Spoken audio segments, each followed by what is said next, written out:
Chapter 344, Voldemort, I am the child's father.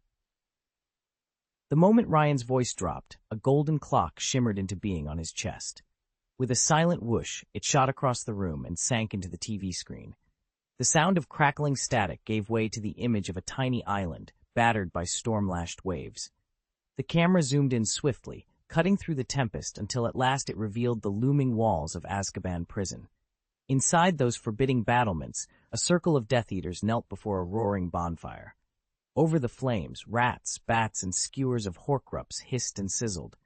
In unison, they intoned, "Our great and holy Lord of the Dark Arts shall restore his heartbeat in 37 weeks, awaken in 100 days, regain his full strength within 10 more days, and in a single day, reclaim the world."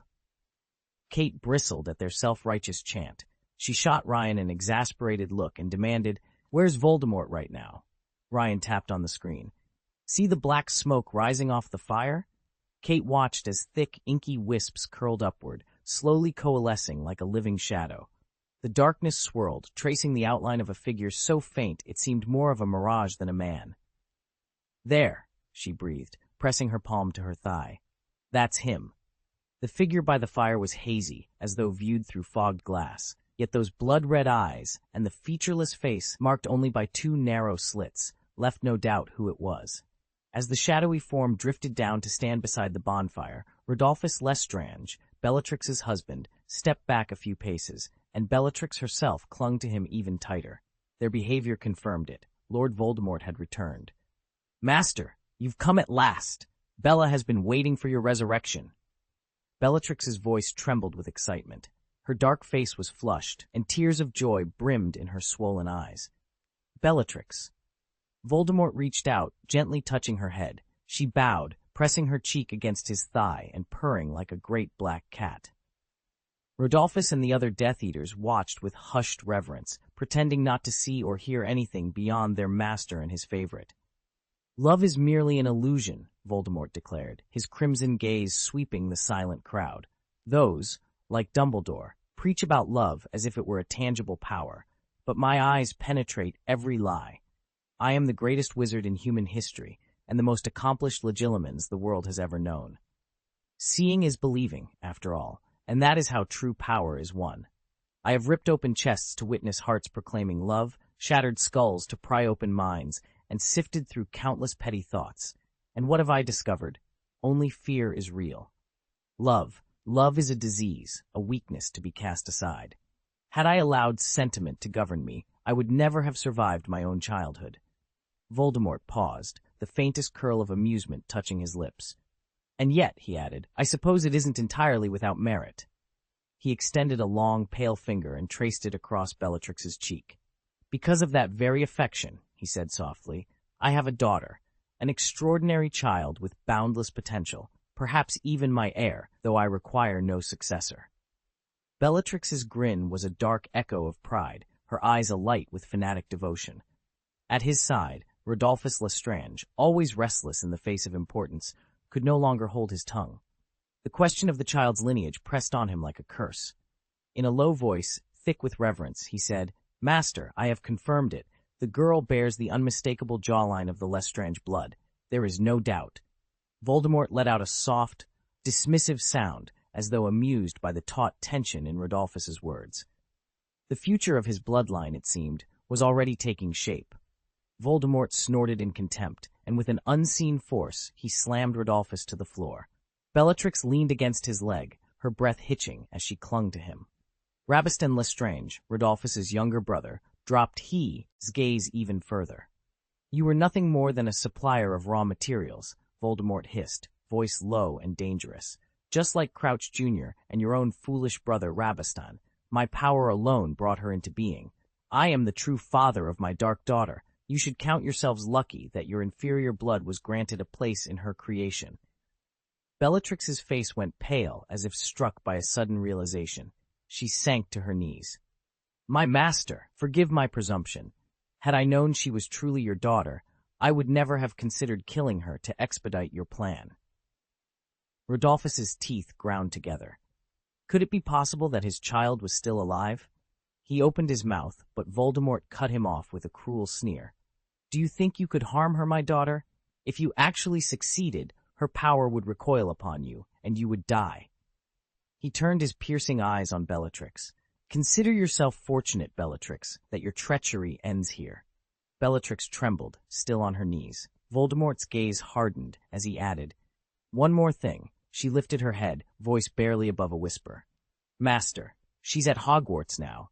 The moment I dared to threaten her, she fled there."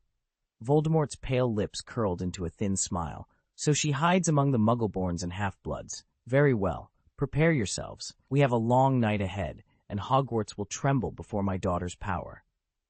"Will it actually happen?" Bella asked tentatively, her voice barely above a whisper. "I mean, will it work with our daughter?" Voldemort said nothing. Bella pressed on, excitement quivering at the edges of her words. "She's at Hogwarts now, so will it really happen?" At last, Voldemort waved a dismissive hand. "I've already told you what sort of fool Albus Dumbledore is. He worships love, convinced that it can solve every problem.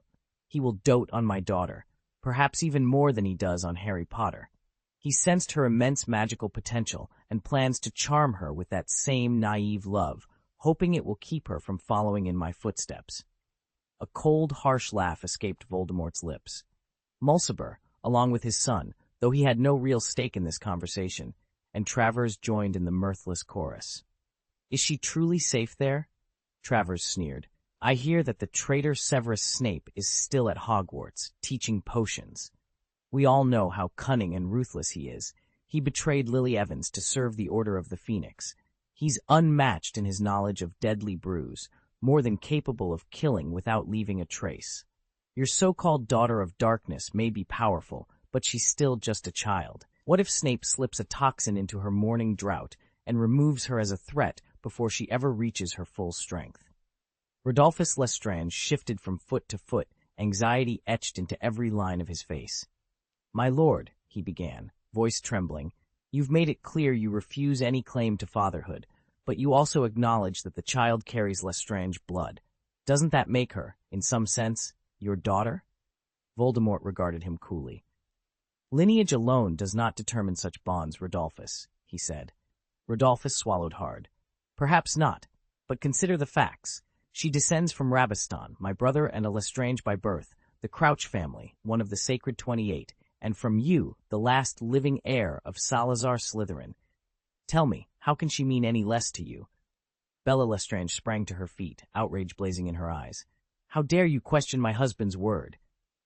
Voldemort laid a calming hand on her shoulder. "Bella, he only speaks for the child's welfare, our welfare." At the word "our," Bella's defiance drained away, as though every bone in her body had gone to water. She slumped back into her chair, eyes wide with sudden vulnerability. Voldemort's lips curved into a faint, enigmatic smile. "And there's more. Severus Snape alone could never have orchestrated the disturbances at Hogwarts. Alongside the threats I've sensed, there exists enough." Heir, Chapter 345, Voldemort's Speculation. "Another you?" Bella gasped, droplets of water still clinging to her hair and robes. She didn't truly fear Voldemort's threat. After all, her master was a living legend, lightning and myth made manifest. She'd heard him say before that only Albus Dumbledore ever unnerved him, and yet he'd spared Dumbledore's life. Why, then, couch his words as a question? Voldemort's pale face grew colder. His brow, if he'd had one, would have furrowed. But then he caught sight of the faint mist curling around Bella, as though the air itself trembled at her uncertainty. "Love," he said softly, almost to himself, "is a perilous weakness. It muddles the mind. You recall that I once told you how Dumbledore used the last remnants of my body and soul to forge a younger version of me, did you not? He twisted that boy's memories, convinced him that wizards existed to protect muggles, and then granted him the very post I coveted, defense against the dark arts professor." Across the sanctuary, Kate leaned back in her chair, watching the confrontation unfold on a nearby monitor. A sly grin curved her lips. "Jealous, isn't he?" she whispered. "He'd love nothing more than that teaching position." Voldemort turned away, masking any flicker of annoyance beneath his usual air of menace. His servants looked on in silence, uncertain where his next thought would lead. Kate detected the sour tinge in Voldemort's tone as easily as one twin senses a father's favoritism toward the other. Doubt, unwillingness, jealousy, and the tiniest spark of envy. Old Mulciber cleared his throat, voice trembling. "Master, how shall we handle the other you? We dare not offend him, even if he is only a brainwashed 17 or 18-year-old. In the lengthy silence that followed, Mulciber's thoughts wandered to narrow passages and prepared escape routes. After all, their enemy stretched across the entire wizarding world. A second Voldemort might tip the scales against them for good. Voldemort's lips curved in a contemptuous sneer. "That child? Do you truly believe a boy of 17 or 18 poses any threat? Even if he is stronger than you, he will not stain his hands with your blood." "But what is this threat you speak of?" Old Mulciber pressed on. "Has Dumbledore struck yet again?" Mulciber's son, barely controlling his excitement, jumped in. "Is it Potter, then?" A ripple ran through the assembled Death Eaters as Travers looked up sharply. Voldemort's calm shattered in an instant. He straightened, eyes flashing with unnatural light. "No," he snapped. "My true adversary is not Dumbledore or Potter. It is fate itself." He lifted his arms, and a swirl of cold, death-like magic spread from his body. His voice dropped to a chilling hiss. "Die, die, die!" Without warning, the bonfire guttered out. The chamber fell into oppressive darkness, and every heart froze at the sound of Voldemort's whispered promise of destruction. Voldemort raised his wand, and in an instant, the air within a 4-foot radius vanished. The campfire's glow flickered out, and even his own form, barely visible against the night, dissolved into darkness. Only the pulsating heat of the dark marks on his followers' arms remained to show that anyone still lived. For a heartbeat, Voldemort's shadow wavered in the empty void. Then he casually flicked his wrist. The vacuum collapsed. Air rushed back in, and a pale blue flame reignited over the embers. The Death Eaters all exhaled at once, their breath loud in the sudden quiet. When they found their voices again, every pair of eyes was fixed on their master. "Remarkable skill," Old Mulciber exclaimed. As the eldest and most accomplished wizard among them, he was the first to grasp the magnitude of what he'd just witnessed. "This is beyond modern magic, something out of ancient legend. Not even Dumbledore could summon such power." Voldemort's lips curved into a cool, disinterested smile. "Don't be fooled," he said softly. "This level of magic is only temporary, born of my new, unique form. If I'm resurrected now, I'll only return to a state barely stronger than my former peak," Voldemort said quietly. "Then you don't need to be resurrected yet," Mulciber blurted, panic catching in his throat. Only moments before, the decrepit ship he stood on had seemed like a floating palace. He panted for breath. "If you'd awakened even a few days sooner, we could have toppled Dumbledore and the others first. It's too late for that," Voldemort snapped, hurling himself into the air in a furious arc. "Every minute, every second, I grow weaker. Yet at the same time, my shape becomes more defined. It's an unstoppable process, like the sun rising in the east. By tomorrow's dawn, I will be fully resurrected in my mortal form." Bella, the only one present who had come face to face with Voldemort, watched him intently. "Is this what you meant by the threat you spoke of?" He paused, eyes distant. "Yes, this is the threat."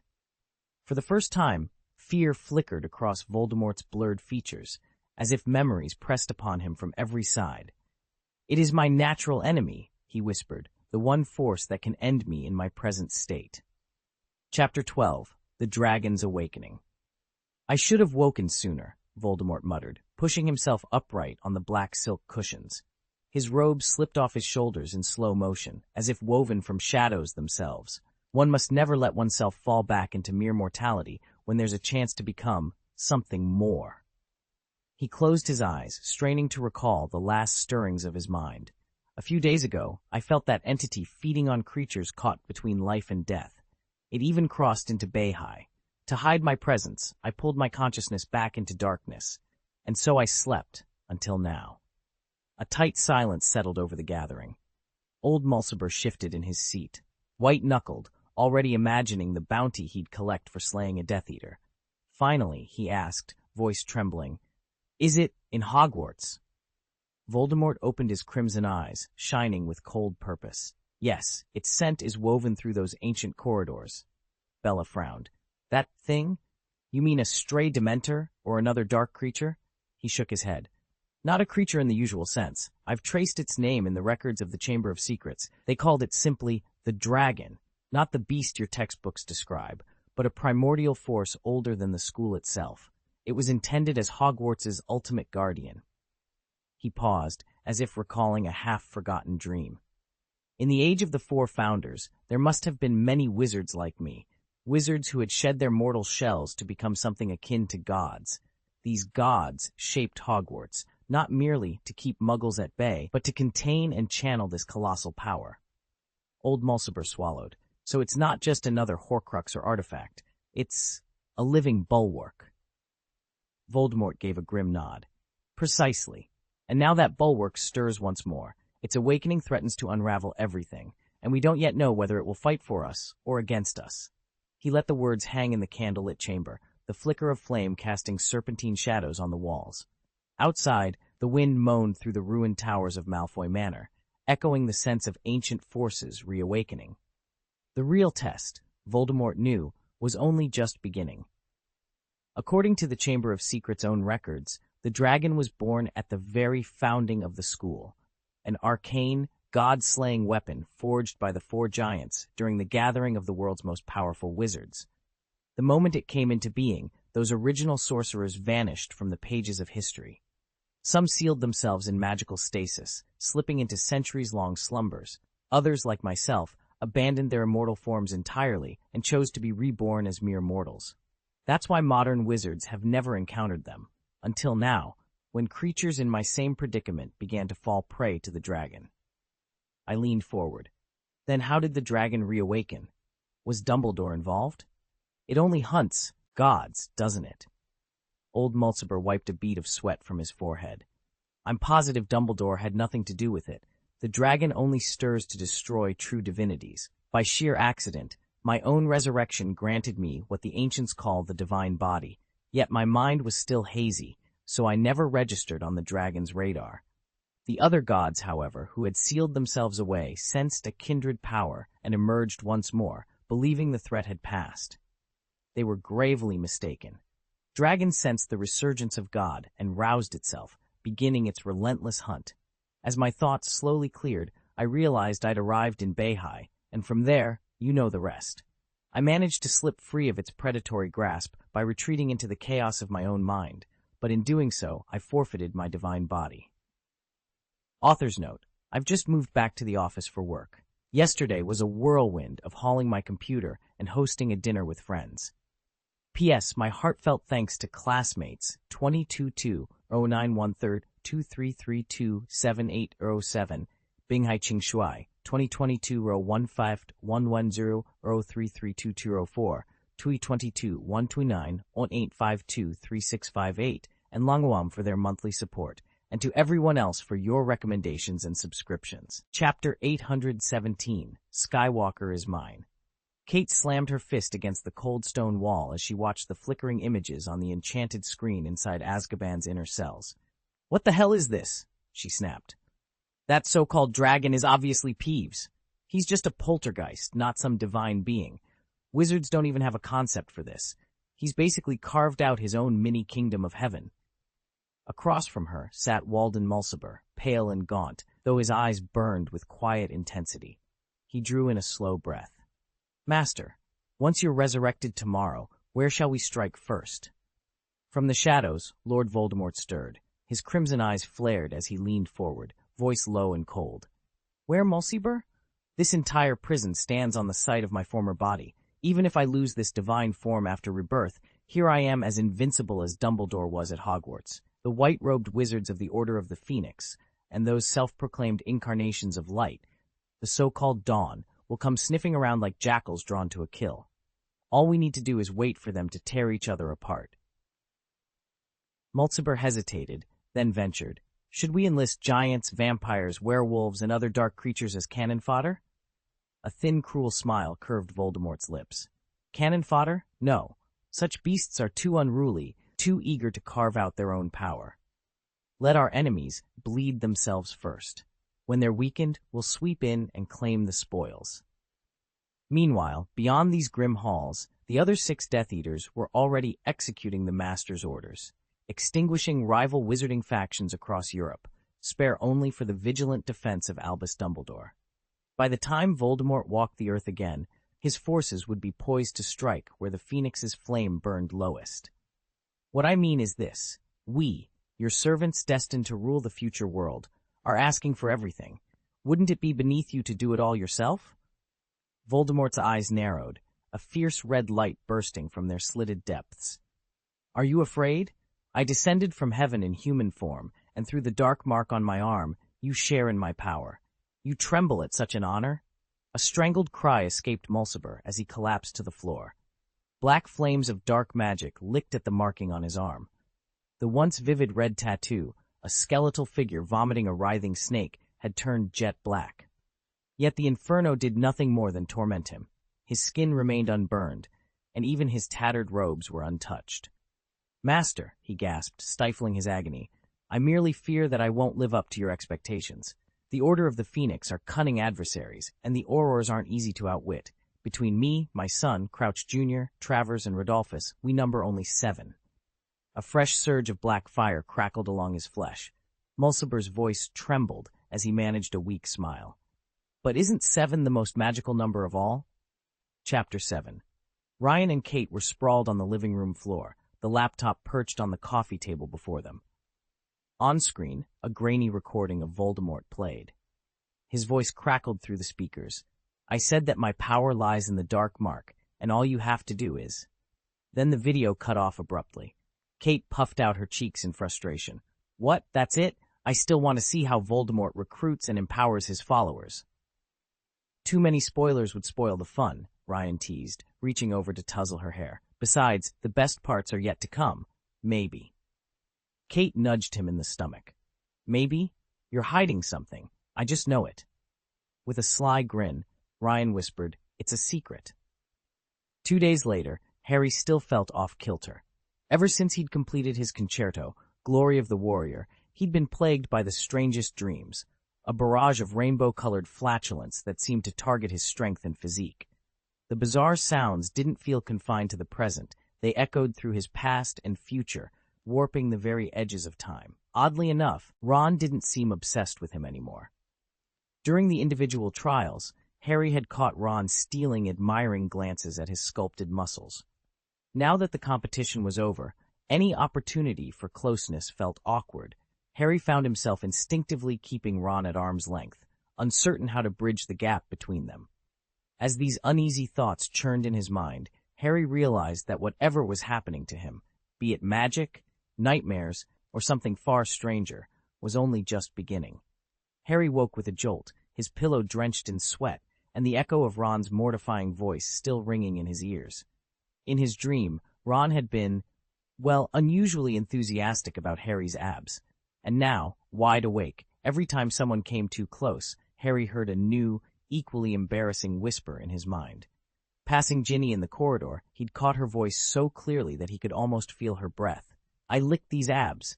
Next time, I'm going for the sides. Harry, my fiancé, so strong, so handsome." It was as vivid as if she'd been leaning in to talk. He'd tried everything, plugging his ears, a clumency, even a pair of earplugs enchanted to block sound, but nothing worked. Finally, Dumbledore had explained the awful truth. "These aren't ordinary noises," the headmaster said gently. "They're soul echoes tied to the new title you accepted at the ministry. They bypass every barrier, even penetrate the deepest wards of your mind. Only time can soothe them. In about a week, once the enchantment fully settles, the voices will vanish." 1 week. Harry's heart sank.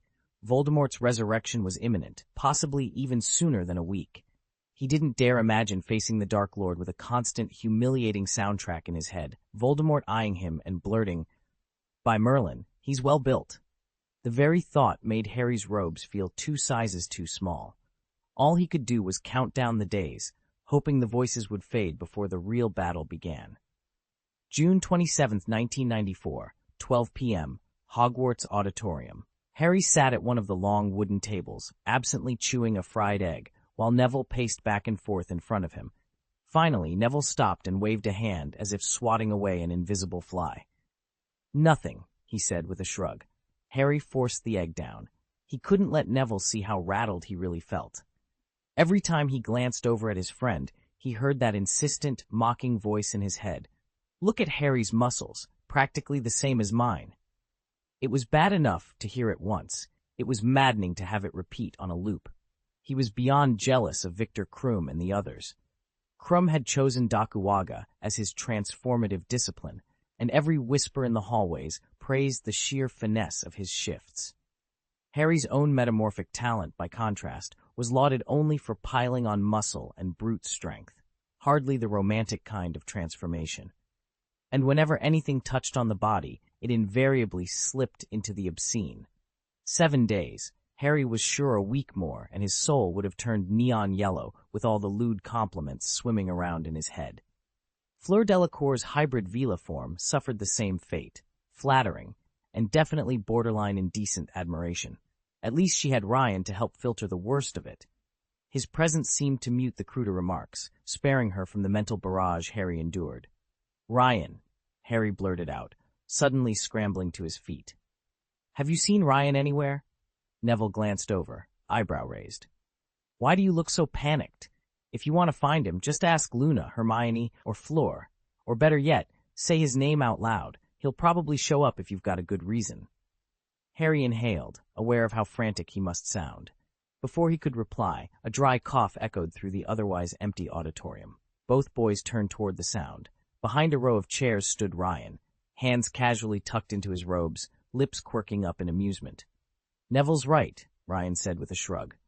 "All you had to do was call." He was sitting just to Harry's left, leisurely sipping a cup of strong black tea he'd somehow procured. Beside him, Luna Lovegood stared on, perpetually wide-eyed. "Out with it, Harry," Ryan urged, setting his teacup down with a soft clink. "If your reason holds up, I promise I won't circulate that clip of you looking like you're about to juggle knives." Harry glanced at him, frowning. "That wasn't me being foolish. That was a poker face. It's a technique, still the soul behind a rigid expression so you can concentrate on what's in your hand. A Slytherin trick, snake heart flow, they call it." Neville's curiosity got the better of him. "How are you even sharing that video?" Ryan smirked. "With tomorrow's launch from my own Skywalker Alchemy workshop. Portable cameras that record video, snap photos, play music, even scan text. And between you and me, the workshop belongs to yours truly." Harry's eyes widened. Is now really the time to be rolling out new gadgets? I thought, well, Voldemort's on the verge of being resurrected. A shadow passed across his face. He cleared his throat. "I've taken leave today. I'm heading back to Langping to spend the next 3 days with my father." Luna blinked once, twice. Neville craned his neck, intrigued. Ryan simply refilled his teacup, as if launching a revolutionary new invention in the face of dark times were perfectly natural. "I'll aim to post one update each day. P.S. A heartfelt thanks to my classmates Yuchi Jinyan and FW999 for your monthly passes, and to everyone else for your recommendations and subscriptions." Chapter 8 and 18, Resurrection Day approaches. "Shut up, Harry!" Neville barked suddenly, his voice cutting through the low murmur of the hall. Harry whirled around, surprised by the force behind Neville's words. Neville's normally gentle, round face had taken on a grave solemnity, as if he were a pilgrim confronting a divine mystery. He stared at Harry with wide eyes and said in a hushed tone, "If I'm not mistaken, you're Skywalker?" At the mention of that name, Neville's voice trembled, as though he'd just woken from a deep sleep. Harry merely nodded. Neville staggered back, his composure unraveling, yet Harry paid him no heed. "To be precise," Harry continued, his voice calm, "Voldemort will be resurrected in 4 days, on July 1st. Without another word, Harry reached out, grasped Luna's hand, and vanished in a swirl of pale light. A moment later, Harry's voice drifted back into the hall, echoing eerily, "When you speak to Dumbledore and the others, tell them it was your connection to Voldemort that brought him back." Before anyone could respond, another Harry emerged, this time pulling Fleur Delacour into the room. Harry watched Fleur closely. She had returned from her time away utterly transformed, her confidence and poise noticeably heightened. And with that, both Harrys were gone, leaving behind more questions than answers, and a sense that the clock to Voldemort's return had already begun its final, relentless countdown. Fleur Delacour had always been slender and graceful, but today her curves seemed almost ridiculously exaggerated. Beneath her silken Beaubaton robe, her D-cup bust rose perfectly firm, as if held aloft by an invisible charm, and the loose fabric gaped taut around her rounded hips. Yet Harry noticed none of it. Even with his uncanny observational gifts, an old man's mind housed in a boy's body, his thoughts were wholly fixed on Ryan's words. Voldemort will be resurrected in just 4 days. For the first time, the Dark Lord's return felt alarmingly close. Ryan offered a reassuring smile, took Fleur's hand, and guided her to the Beaubaton's table, where she sat down beside Gabrielle Delacour. Harry's lower lip trembled. Neville's did too. In unison, they both found their voices. Chapter 7. Shocking Revelations. The Great Hall buzzed with excitement and a tinge of dread as students gathered around Harry, Ron, and Neville. Whispers rippled through the crowd about 2 earth-shaking announcements. "Voldemort's been resurrected," Neville blurted out, cheeks flushed. "In early July." Harry's eyebrows shot up. "For Merlin's beard, we already knew that. What is it you're so excited about?" Neville threw up his hands.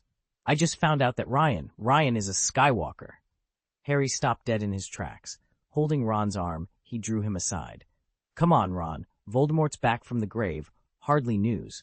But you're telling me Ryan Skywalker? Which do you think is more shocking?"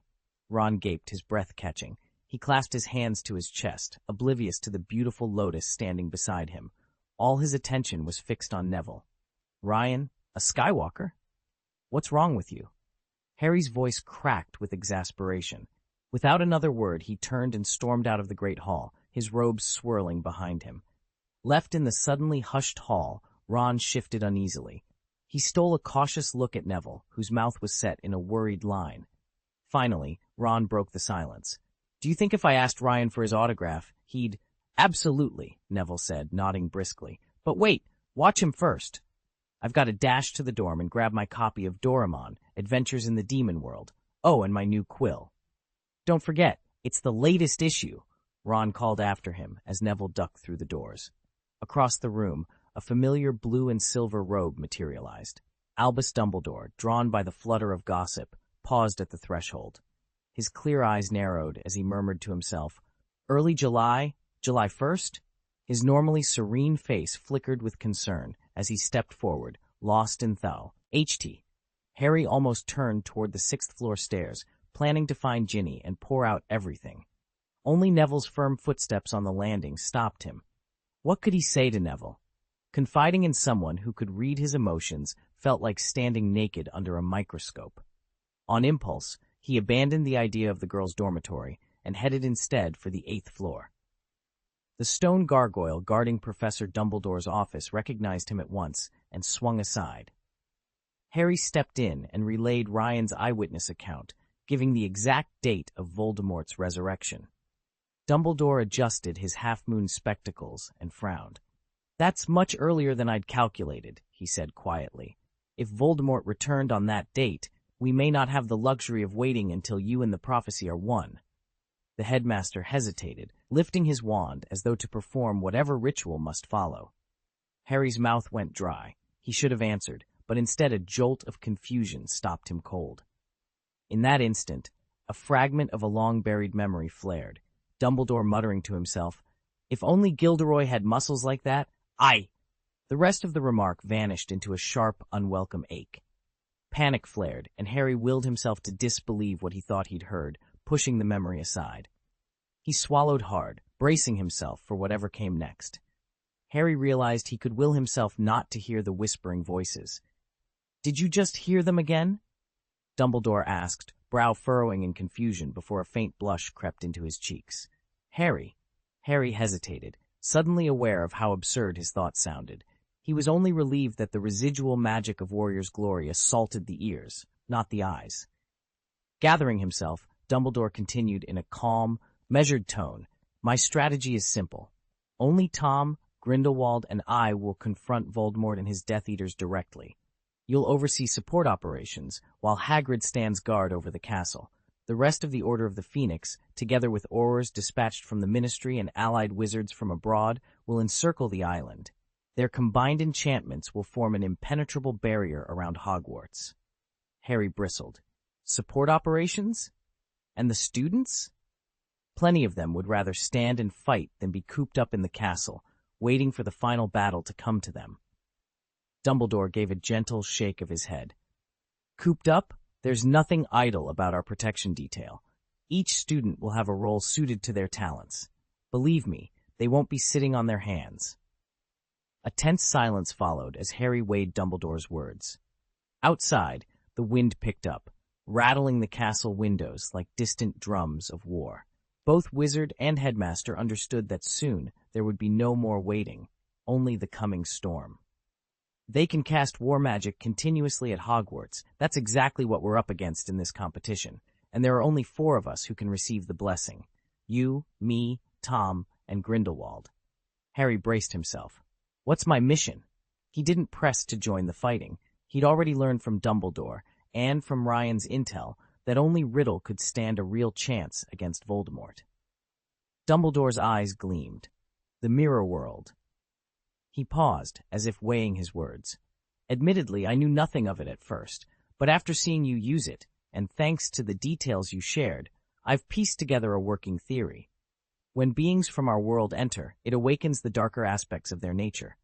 Yet if you treat the mirror world as a controlled transit hub, you can exploit the thin veil between it and our reality to blur the barriers of space and even time. Blur space and time? Harry frowned. How would I control something like that? Dumbledore's lips curved in a knowing smile. Quite the same way you and Ron slipped into Diagon Alley last month. Harry's heart skipped. How could Dumbledore possibly know that? The story he'd given the Weasleys was that he and Ron had Trav, led via the Flu network. He stared at Dumbledore, stunned into silence. You see, the technique I just described is simply a more advanced version. It delves into the soul realm, but at its heart, it follows the same principle. Once you begin to wield it, you'll understand fully. When you channel this force, the mirror world itself will rise up to oppose and repel Azkaban. Your task is only to keep Azkaban suppressed beneath its influence. At the same moment, I will draw upon the power of Hogwarts. Trust your instincts, you're more than capable, and thanks to your title, you'll catch a glimpse of your soul's true form, albeit only for an instant. Chapter 348, The Plan to Block Azkaban's Power. Harry stared at Dumbledore, incredulous. So you mean all this time my study of warrior's glory was just preparation for this? To gain insight into the true form of the soul? Am I really supposed to suppress the power of Azkaban? He looked down at the flickering gray mist hovering beside him. And that, he added quietly, is my soul. Not some illusion, but why is it gray? Dumbledore smiled gently. Because, in a manner of speaking, it is the sum of light and darkness, white and black, and so appears gray. But yes, your training was meant to awaken your soul's higher form. Only by doing so can you hope to contain Azkaban's power. Harry's heart thumped. Wait, your whole plan hinges on suppressing Azkaban? Is it alive now? The old wizard's face grew serious. Voldemort's resurrection ritual has broken every precedent in magical history. The dark arts he has woven together, reinforced by his own twisted nature, have bound him to this island prison itself. He has become one with Azkaban, transforming it into a magical stronghold unlike anything even the Founders could have imagined. In that state, he is beyond our reach. If he remains there, no force on earth could stop him. But you said, thankfully, he is going to be resurrected, Harry reminded him. How does that help us? In one sense, said Dumbledore, rising and moving to the window, his ritual exposes a vulnerability. The moment he draws life from Azkaban's core to fuel his own rebirth, the prison's magical heart will be in flux. That window, however brief, is our only chance. By channeling the true form of your soul into the ritual, you can sever his bond with the island. You will not destroy the prison itself, but you can cut off his tether, stripping him of that ancient power. Harry clenched his fists. So my role is to face my own soul, refine it, and then use it to break Voldemort free from Azkaban's essence. Dumbledore nodded. Precisely. You will stand at the epicenter of the resurrection ceremony. As he takes his final step back to life, you will strike at the junction between his being and the island's magic. It will not be easy. One misstep, and the ritual could consume you. But if you succeed, Voldemort will emerge vulnerable and mortal, and we can finally end him. Harry drew in a steadying breath. Then let's begin. I won't fail. Dumbledore placed a hand on Harry's shoulder. I know you won't. Now, come, your true work starts tonight." And with that, the two of them turned toward the great hall of thought and spirit, ready to confront the shadows of Azkaban and set the stage for the final battle. Actually, that greeting you heard wasn't spoken in the waking world. It came to you in a dream, Dumbledore said. Harry frowned. What do you mean? Having once briefly ascended to godhood, he immediately understood what Dumbledore referred to as the kingdom of God, the divine realm where wizards had, for a fleeting moment, become deities. Such a pantheon had never existed before, and Voldemort, had he appeared then, would have been its most prized experimental subject. Harry realized Dumbledore's point lay not in any celestial greeting, but in the warning that followed. Dumbledore waved his hand. In short, Voldemort's resurrection will sever his bond to Azkaban. He will return to being no more than a mortal wizard. Yet do not underestimate Azkaban's power. It is an ancient fortress steeped in death, despair, and darkness. The Dementors draw on its malignant magic to survive. At one point, Voldemort even fused his essence with the prison itself. We once faced him and his Death Eaters within those walls, and defeating him was nearly impossible, just as it would be if he tried to assault Hogwarts again. That is why I need your help. By forging a link to the mirror world, I sever the tether between Azkaban and Voldemort. In the process, I warp space and time, channeling the ancient protective magic of Hogwarts, placing me, in effect, on its grounds to confront Tom Riddle. At the same time, this Heir stops Azkaban and Voldemort from fusing into something even more twisted and unpredictable, forestalling any unforeseen variables born of my interference. Encircling the island, a host of elite wizards unleashes final, terminus spells aimed at magic itself, quelling any lingering power the mirror world might not have intercepted. Harry fell silent, a sudden pang of sympathy stirring for Voldemort. To him, the mirror world was not a conventional realm, but a divine, natural kingdom born from the shared subconscious of every witch and wizard, now inhabited and shaped by those collective minds. The lofty phrases in the prophecy, creator of thousands of stars, master of the opposite world, one who stands beyond fate wielding divine power, weren't meant to describe a single person. They were collective titles for the myriad entities arising from that vast subconscious sea. He thought of the phrase, a person with shared destinies, not as a flattering compliment, but as a description of the chaos within him, the constant tug of war between his better self and the darker impulses lurking in his subconscious. That inner conflict had only intensified the moment he'd become one with the Resurrection Stone. From that terrible union, he had learned a single chilling truth. Death itself had become the only god left in the world. Even if some power tried to rise again, it would be like the Chronos he'd glimpsed in his visions as a second-year student, awakened by name and brimming with fierce strength, yet stripped of any true kingdom or dominion. In effect, the enigmatic mirror world, where souls lingered and time slipped away, had become a kind of afterlife. With that plane open to the living, even Azkaban, once a half-formed realm of divine justice, was rendered obsolete. It could neither contain nor curb the forces now at loose. But that alone wasn't enough to keep Voldemort, or anyone else, from returning. Albus Dumbledore, foreseeing every possible contingency, had assembled a cadre of the most skilled wizards in the Order. Together, they poured every ounce of their power into erecting wards and counterspells designed to restrain any spark of dark magic. Even more cleverly, Dumbledore had taken advantage of the mirror world as well, turning its unfamiliar geography into home field territory. Under these conditions, Harry found it almost unthinkable that Lord Voldemort could ever rise again. The Dark Lord's only conceivable path to resurgence would be if, in his final moments, he had taken his own life before Riddle's Horcrux pursued death, slipping irrevocably into a state of neither life nor death, untethered, uncontrollable. Harry shook his head. Even that bleak possibility seemed remote, but it led him to a new, more troubling question. Why didn't you teach me the glory of the warrior sooner? Harry asked, frowning. If it's just a matter of my reputation, could we at least move up the third individual challenge? Dumbledore steepled his fingers and regarded Harry thoughtfully. I've been watching Voldemort's signs, he said quietly. He won't return quite as early as you fear, more like mid-July. And frankly, I never intended for you to intercept Azkaban's power before that third challenge, at least not through the mirror world. The only safe way was to have another wizard cast the finishing spell along its fringes. He paused, choosing his words carefully. Originally, the plan was for you to summon the Pluto dragon to disturb Voldemort's side of the battle. Its roar would shatter the enemy's concentration and make their spellwork falter. Harry arched an eyebrow. The third challenge? I don't remember anything especially strange about it. Is this tied to those odd phrases you mumbled in your sleep and those greetings you spoke when you were awake? For a moment, Dumbledore was silent. Then he leaned forward and whispered, You are sharper than you know, Harry. Tell me, do you recall that manticore? Of course I do. Dumbledore's eyes gleamed. Wasn't that overkill for a mere tournament obstacle? Even under Hagrid's orders, a manticore wouldn't normally attack a competitor in earnest.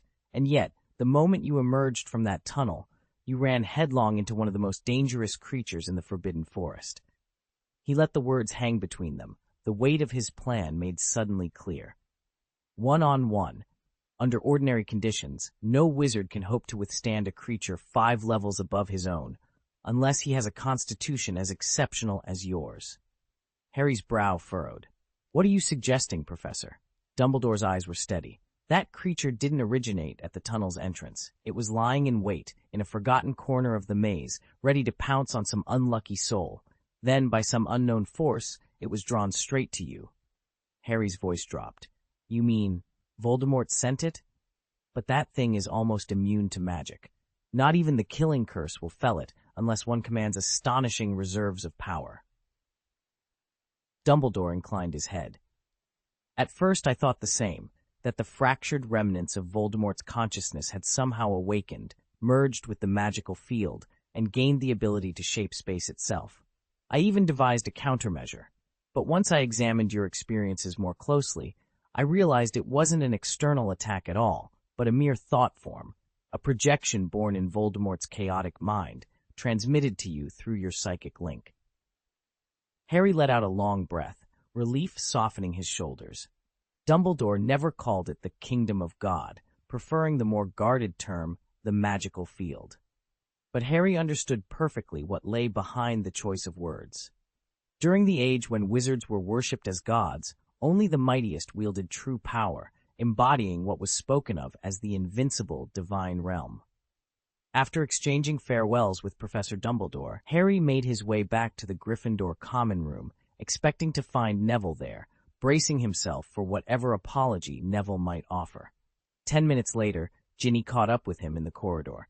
Harry raised an eyebrow when she delivered her news. Wait, Neville actually went all the way back to the dormitory just to fetch a book for Ryan to sign? Chapter 820, The Eve of War. Harry found himself suddenly understanding Neville and Ron in a way he hadn't before. Even on June 30, just one day before Voldemort's resurrection, Hogwarts felt astonishingly ordinary. There were no urgent orders, no frantic war councils. In fact, the only notable change was that 7th-year students had been invited to stay at school for an extra month. All the summer placements they'd arranged, whether at shops, factories, or within the Ministry of Magic, had their start dates quietly postponed. With the castle bursting at its seams, summer at Hogwarts resembled a busy holiday retreat more than a school gearing up for battle. In the Gryffindor common room, the hearth's usual warm glow had flickered out. In its place burned an eerie, pale blue flame that sent a shiver through the air. Elsewhere, restrooms throughout the castle, except those in Ravenclaw Tower, were occupied almost constantly. Driven indoors by the scorching heat and the lure of televisions newly installed in every common room, students rarely ventured beyond their lounges, except to eat, sleep, or answer nature's call. Beyond the cozy confines of the common rooms, the shores of the Black Lake were the next most popular gathering place.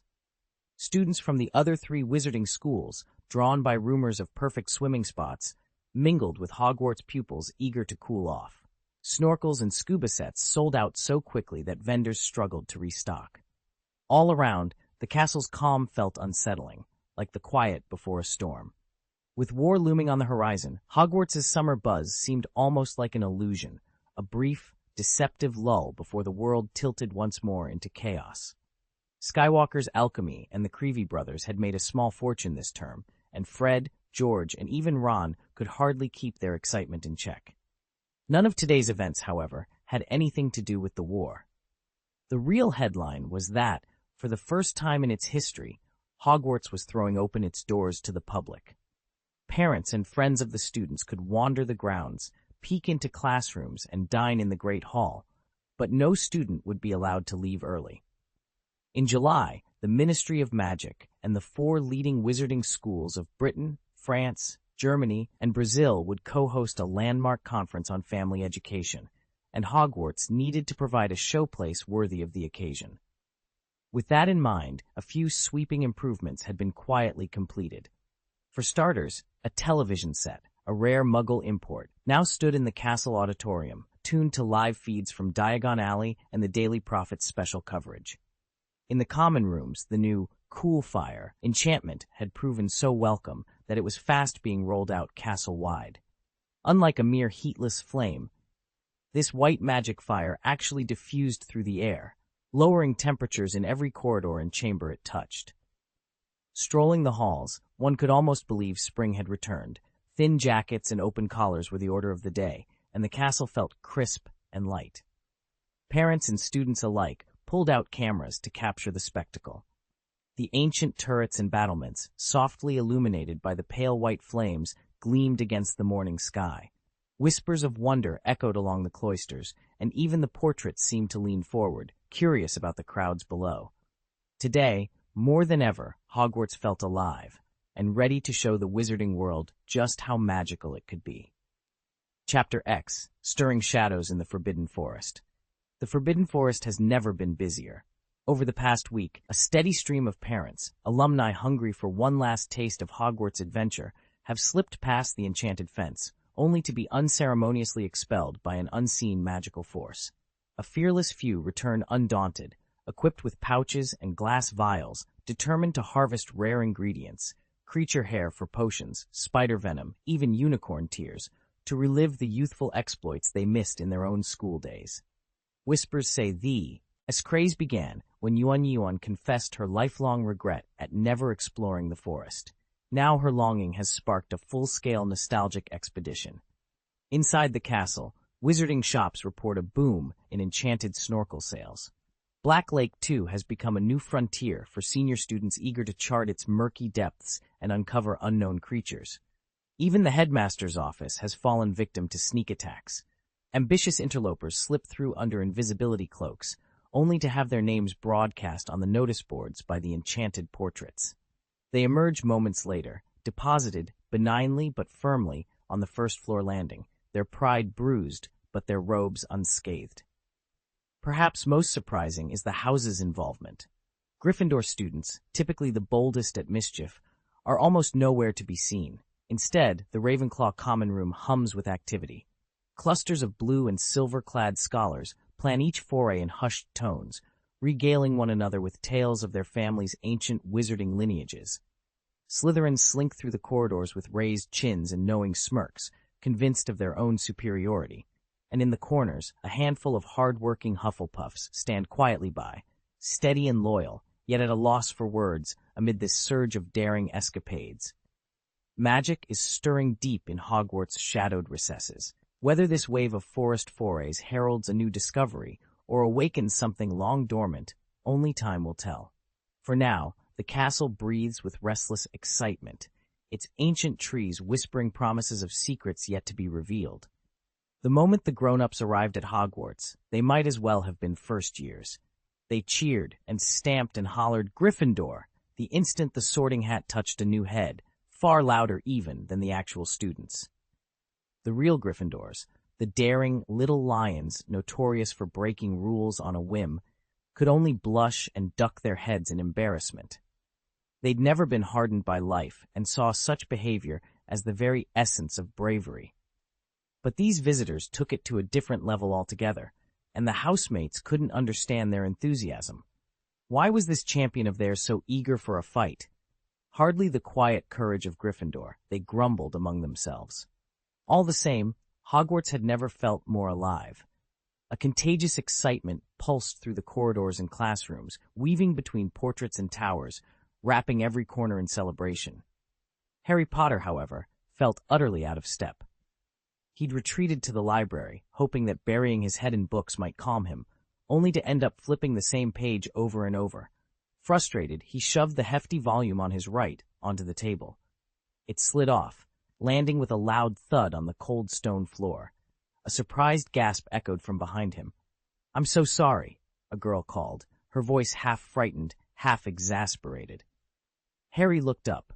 Tight curls framed a familiar face, Marietta Edgecombe, one of Cho Chang's closest friends.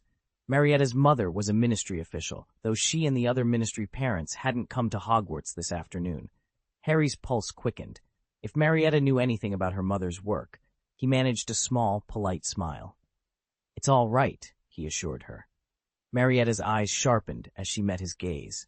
For a moment, the library seemed to hold its breath, book spines whispering, candles flickering, while Harry and Marietta regarded each other across the silent expanse of the table. Marietta's fingers had just brushed against Harry's taut arm, confirming that the Weasley girl really had been telling the truth about his strength. And the look in his green eyes was so direct, so unashamed. Should she give in? Could she refuse? No, she'd do exactly as he asked. Harry cleared his throat, hesitating before he spoke. "Your mother works at the Ministry of Magic, doesn't she?" He sounded uncertain, as though asking about someone's family was somehow improper. Marietta glanced up, meeting his earnest gaze. "Yes, she's in the Flu Network Administration, in the Department of Magical Transportation." She dropped her eyes again, a faint smile playing at the corner of her lips. Harry's bluntness was refreshing. She liked it. "She couldn't come today," Marietta added. "Do you think she's stuck working late?" Harry nodded. "Probably." "Honestly," Marietta muttered, lifting an eyebrow in mild irritation, "the ministry's always overdoing it. My mum barely gets any vacation as it is, and now she can't even visit Hogwarts." She was so keen to see that empty classroom down the left corridor on the 3rd floor. You know, the one she and my father used to sneak off to on their dates. A playful warmth filled the air between them as Harry listened, enchanted by the personal glimpse into Marietta's life and by the unexpected connection sparking between them. Marietta slammed her fist on the table. "Everything's gone to pieces, and it's not just our department. Nearly every office is working overtime." Her voice trembled with anger as she glared at Harry. He held up a hand. "Do you know why?" Harry hesitated. He didn't want to pry with Ron or the others. Marietta let out a frustrated sigh and frowned. "It's that July event. They're getting the groundwork laid now." Harry's eyes brightened. "They're gearing up for it?" The excitement in his voice was unmistakable. Marietta froze, her ire giving way to surprise and then realization. This was her chance. She twirled a strand of hair around her finger. "Well, if that's the case, maybe we could find a time in July to—" But before she could finish, Harry vanished from the room. Later that evening in the Gryffindor dormitory, Harry flopped onto his bed, the weight of the last few days finally lifting from his shoulders. He understood Dumbledore's plan now. There would be no big public announcement. Instead, the preparations would be woven into the upcoming Hogwarts exercises, the termination curse operation at Azkaban, and the student war magic drills. By framing them as routine training rather than a response to growing darkness, Dumbledore hoped to stifle the very fear that fueled Voldemort's power. After all, as the headmaster once said, fear only strengthens the Dark Lord. So what might be gained by rallying positive resolve instead? Ministry insiders were kept completely in the dark. By hiding every detail from the rank and file, the senior wizards could devote themselves entirely to mastering the killing curse and dismantling the dark power seeping out of Azkaban. The rest of the wizarding world, Hogwarts students included, were fed an entirely different story.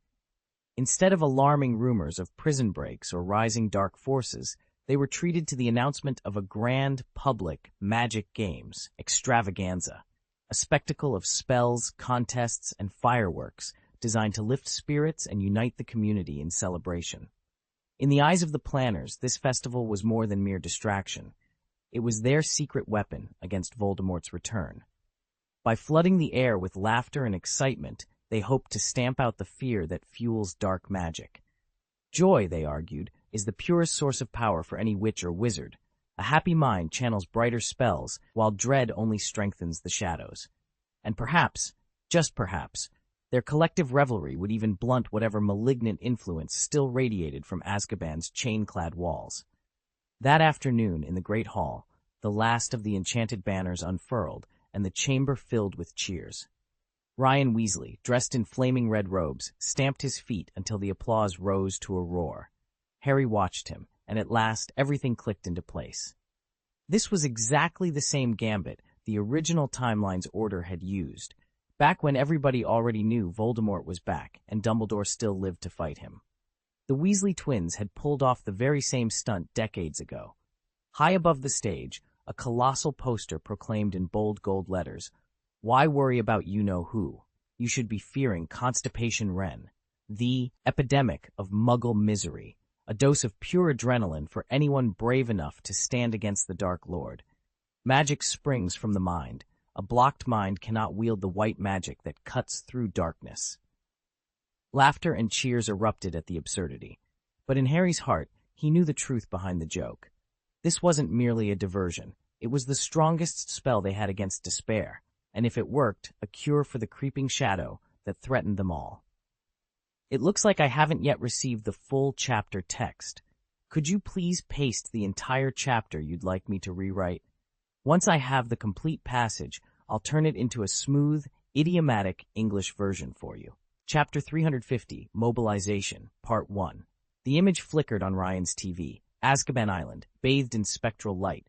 Every movement, every inflection, even the cold undertone of each word matched his memory perfectly. Voldemort stood before old Mulciber and the rest of his Death Eaters, his pale face framed by the iron bars of the island's prison. 7, he intoned, his voice smooth and lethal. "Isn't it the most potent number of all? Remember what I said, the Dark Mark itself channels my power. When the time comes, you need only—" He paused, savoring the hush that fell over his followers. "Call my name. Speak it, and the spell Leaping Death will strike with both economy and fury. At that moment you will truly understand what power is, what invincibility means. None shall stand before us." A tremor passed through old Mulciber's hand as he lifted it. But Voldemort's eyes, red-rimmed and unblinking, fixed on him as if through a fogged pane. A suffocating pressure closed in, an intangible weight threaded with the keening of still living, no, dead, creatures. The air itself seemed to warp under his murderous will.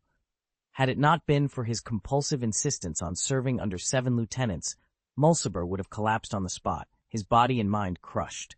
He now comprehended the dark logic. 7 channels, 7 vessels to contain that overwhelming force. Yet, despite the terror that coiled in his gut, he forced himself to speak, for his son's sake. "Why 7, my lord?" he whispered, voice quavering. He lay face down on the cold stone slab, his lips brushing the floor, yet he managed to gasp out, "Master, we don't have a wand." In the wizarding world, a wand is everything. Only a handful of adepts can manage wandless magic, and even they are limited to simple charms. The Ogado shamans of Africa might light a spark with a gesture, but against creatures with enchanted hides or arcane defenses, such tricks are useless. Real duels still depend on the precision of a wand, unless you can transform yourself into a spell-resistant behemoth. At old Mulciber's admission, even the most bloodthirsty of Voldemort's followers, Travers, who'd been gleefully picturing heads on pikes, froze. He swallowed hard. "Master, shall we send a team to Diagon Alley to snatch some wands?" "Imbecile." Voldemort's grip slackened, and Mulciber sagged into a cross-legged position with his son's help. Voldemort's eyes gleamed as he loomed over them. "Do you think I hadn't considered that? Wands are for the weak. My power needs no wood and core." "But remember, there's one of me among your enemies," Voldemort added, his eyes glinting. "Never mind Diagon Alley," I said. "We only have to wait for our guests here. And as for wands, be grateful you didn't turn them into kindling." With a casual flick of his wrist, Voldemort declared, "Now, witness a miracle." The Death Eaters exchanged puzzled glances, until, in an instant, countless shattered wands drifted into view, suspended in midair. From the darkness between them, a viscous black stream oozed forth, seeping into each splintered shaft. Dragon heartstring and phoenix feather cores, once exposed and ashen, began to glow deep red. Green sparks crackled along the wood, weaving the fragments back together. Whole wands snapped into place and floated obediently back to their owner's hands. Travers, unable to contain his excitement, swept his wand through the air. "Renew and preserve," he chanted. A bolt of brilliant blue light shot from his wand, striking the limp figure at his feet, Crouch Sr.'s severed head. The lifeless skin, long faded from magical neglect, bloomed into a healthy pink.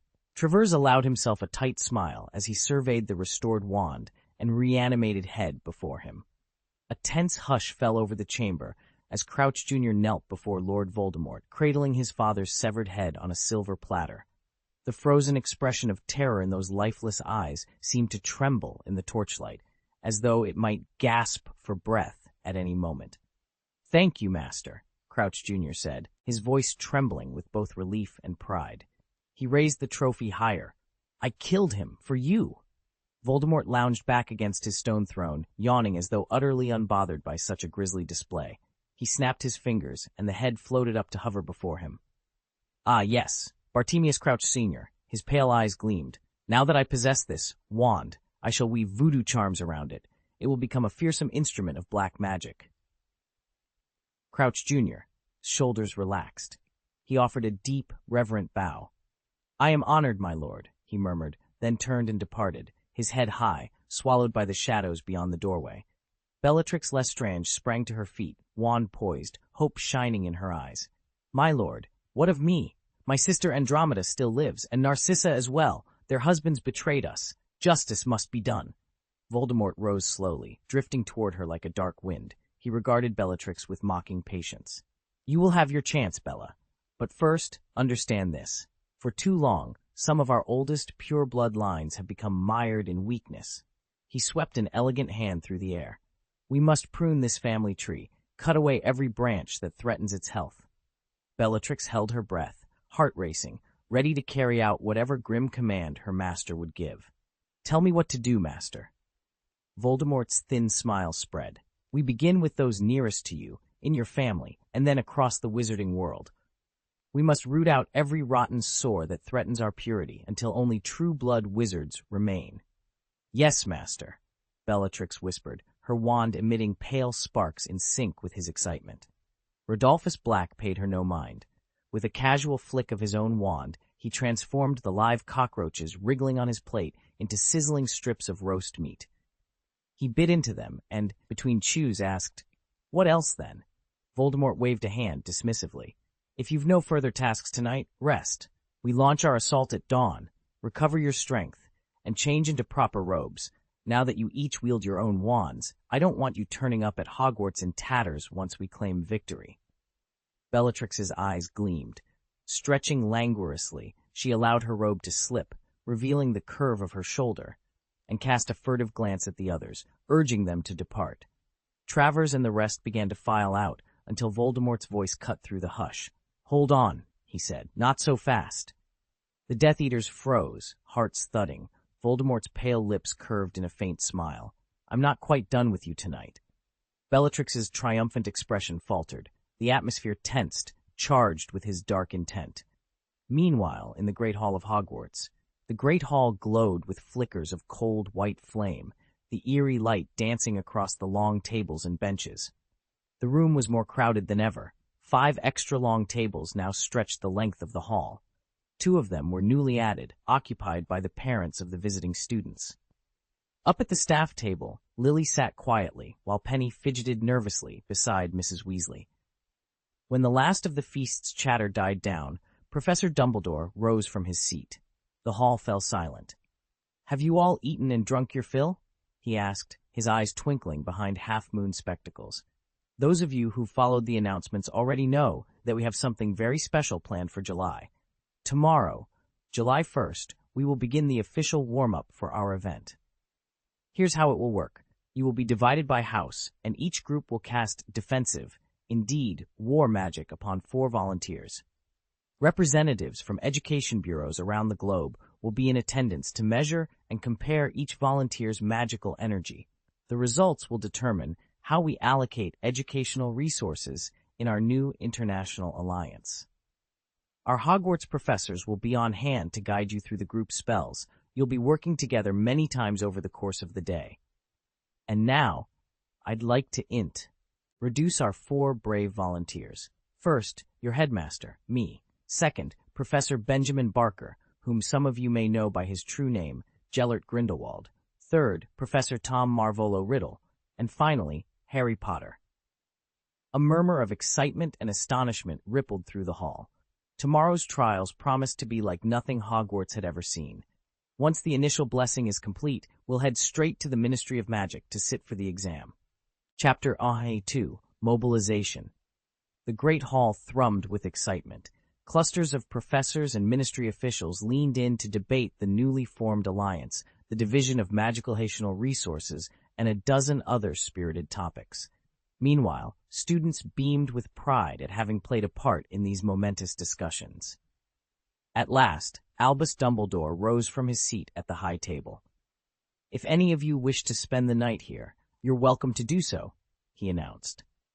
A fresh wave of chatter swept the hall, but Dumbledore raised a calm hand to quiet the crowd. "First, please clear the area around the long tables."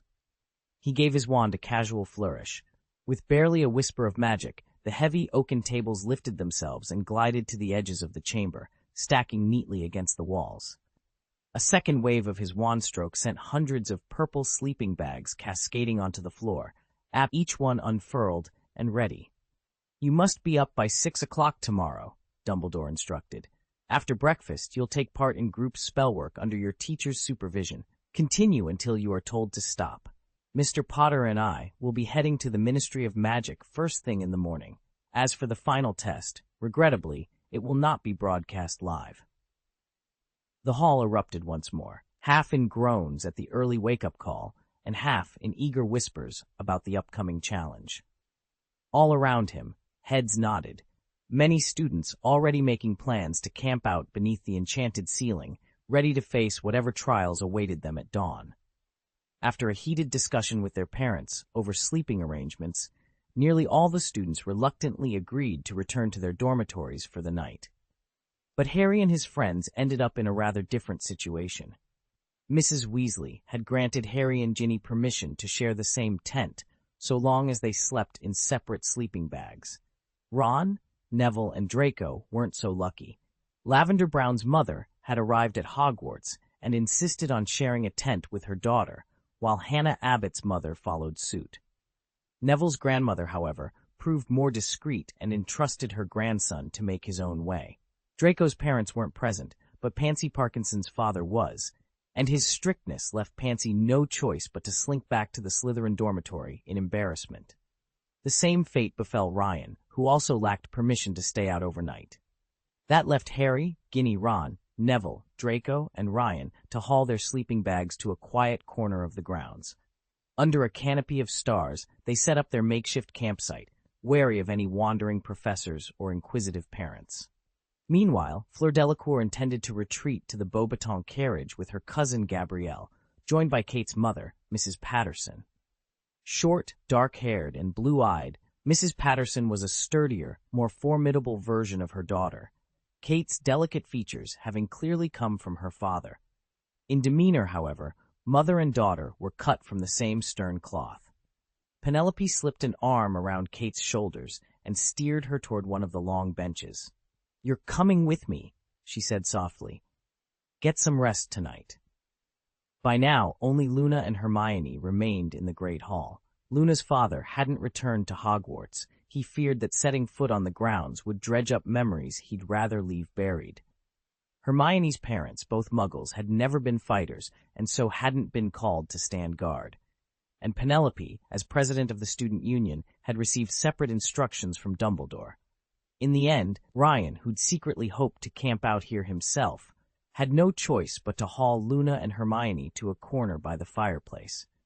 There, with their clothes on, they squeezed into their sleeping bags and settled down for the night. From his raised platform, Professor Dumbledore watched them all with that familiar twinkle in his eye. When the murmurs died away, he spoke. "You've all made your choices, and I expect you to be up with the dawn. Students in particular, you bear the weight of your houses and your schools. Rest is not a luxury tonight, it's a necessity. Anyone planning to return to the dormitories, please file out of the hall now. In a moment, Professors McGonagall and Flitwick will lock the doors. Supervisors will stand watch at each entrance, and the student union presidents, both male and female, will remain here to keep order. With that, the knight's last instructions hung in the air, and the weary students prepared to obey. "Report to me at once if anything happens, and send a ghost to tell me," Dumbledore called over his shoulder. With that, he strode out of the great hall, joined by Professors Flitwick, McGonagall, and several others. The heavy doors swung closed behind them, and almost immediately, Flitwick and McGonagall hurried forward to block Dumbledore's path in the corridor. "Albus, did I hear you right?" McGonagall demanded in a hushed tone. "You intend to take Harry with you to face Voldemort tomorrow?" Flitwick shook his head, dismayed. "He's still a child." Dumbledore's shoulders rose in a casual shrug. "If you'd paid closer attention earlier, you would have noticed Lily and Severus showed no alarm. Harry himself won't actually set foot in Azkaban. He'll remain in the Mirror World, a realm only he can enter. No place could be safer, and he's needed for some essential, if auxiliary, tasks." At last, both McGonagall and Flitwick let out a relieved breath, their tension easing. Back inside the hall, Percy Weasley's voice rang out above the murmurs of anxious parents. "All right, everyone, get into your sleeping bags. Lights out in 10 minutes. Surrounded by clusters of worried mothers and fathers, Percy's usual briskness softened as he checked on each child. Across the room, Neville Longbottom edged closer to Harry, voice barely more than a whisper. "Harry, are you really going to face Voldemort tomorrow?" No one else dared speak the thought aloud, especially Ginny, who avoided the question entirely. Yet now that it was asked, it hung in the charged hush of the hall. Ron Weasley jabbed Neville Longbottom sharply in the ribs.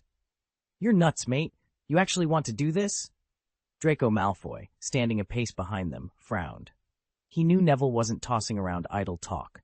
Neville inhaled, bracing himself. Harry Potter pulled Ginny Weasley close, slinging an arm around her shoulders, and gave a nonchalant shrug. "I suppose, yeah." Neville's eyes flicked to Harry. "If you're willing, will you help me kill Bellatrix?" His voice cracked with urgency. "I thought I'd have a shot at her myself, and I've trained like mad, but now I'm not so sure." At the very mention of Bellatrix's name, Harry went rigid. Ginny, pressed against his side, sensed the sudden chill and slid a hand to his chest. Harry swallowed hard, trying to steady himself. "Okay," he managed, though his voice sounded distant, hollow.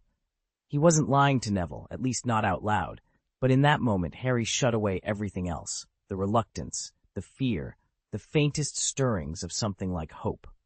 He leaned on his skill with true-seeming falsehoods, burying every ounce of doubt and care at the bottom of his mind. All that remained on the surface was a single, sharpened edge of resolve.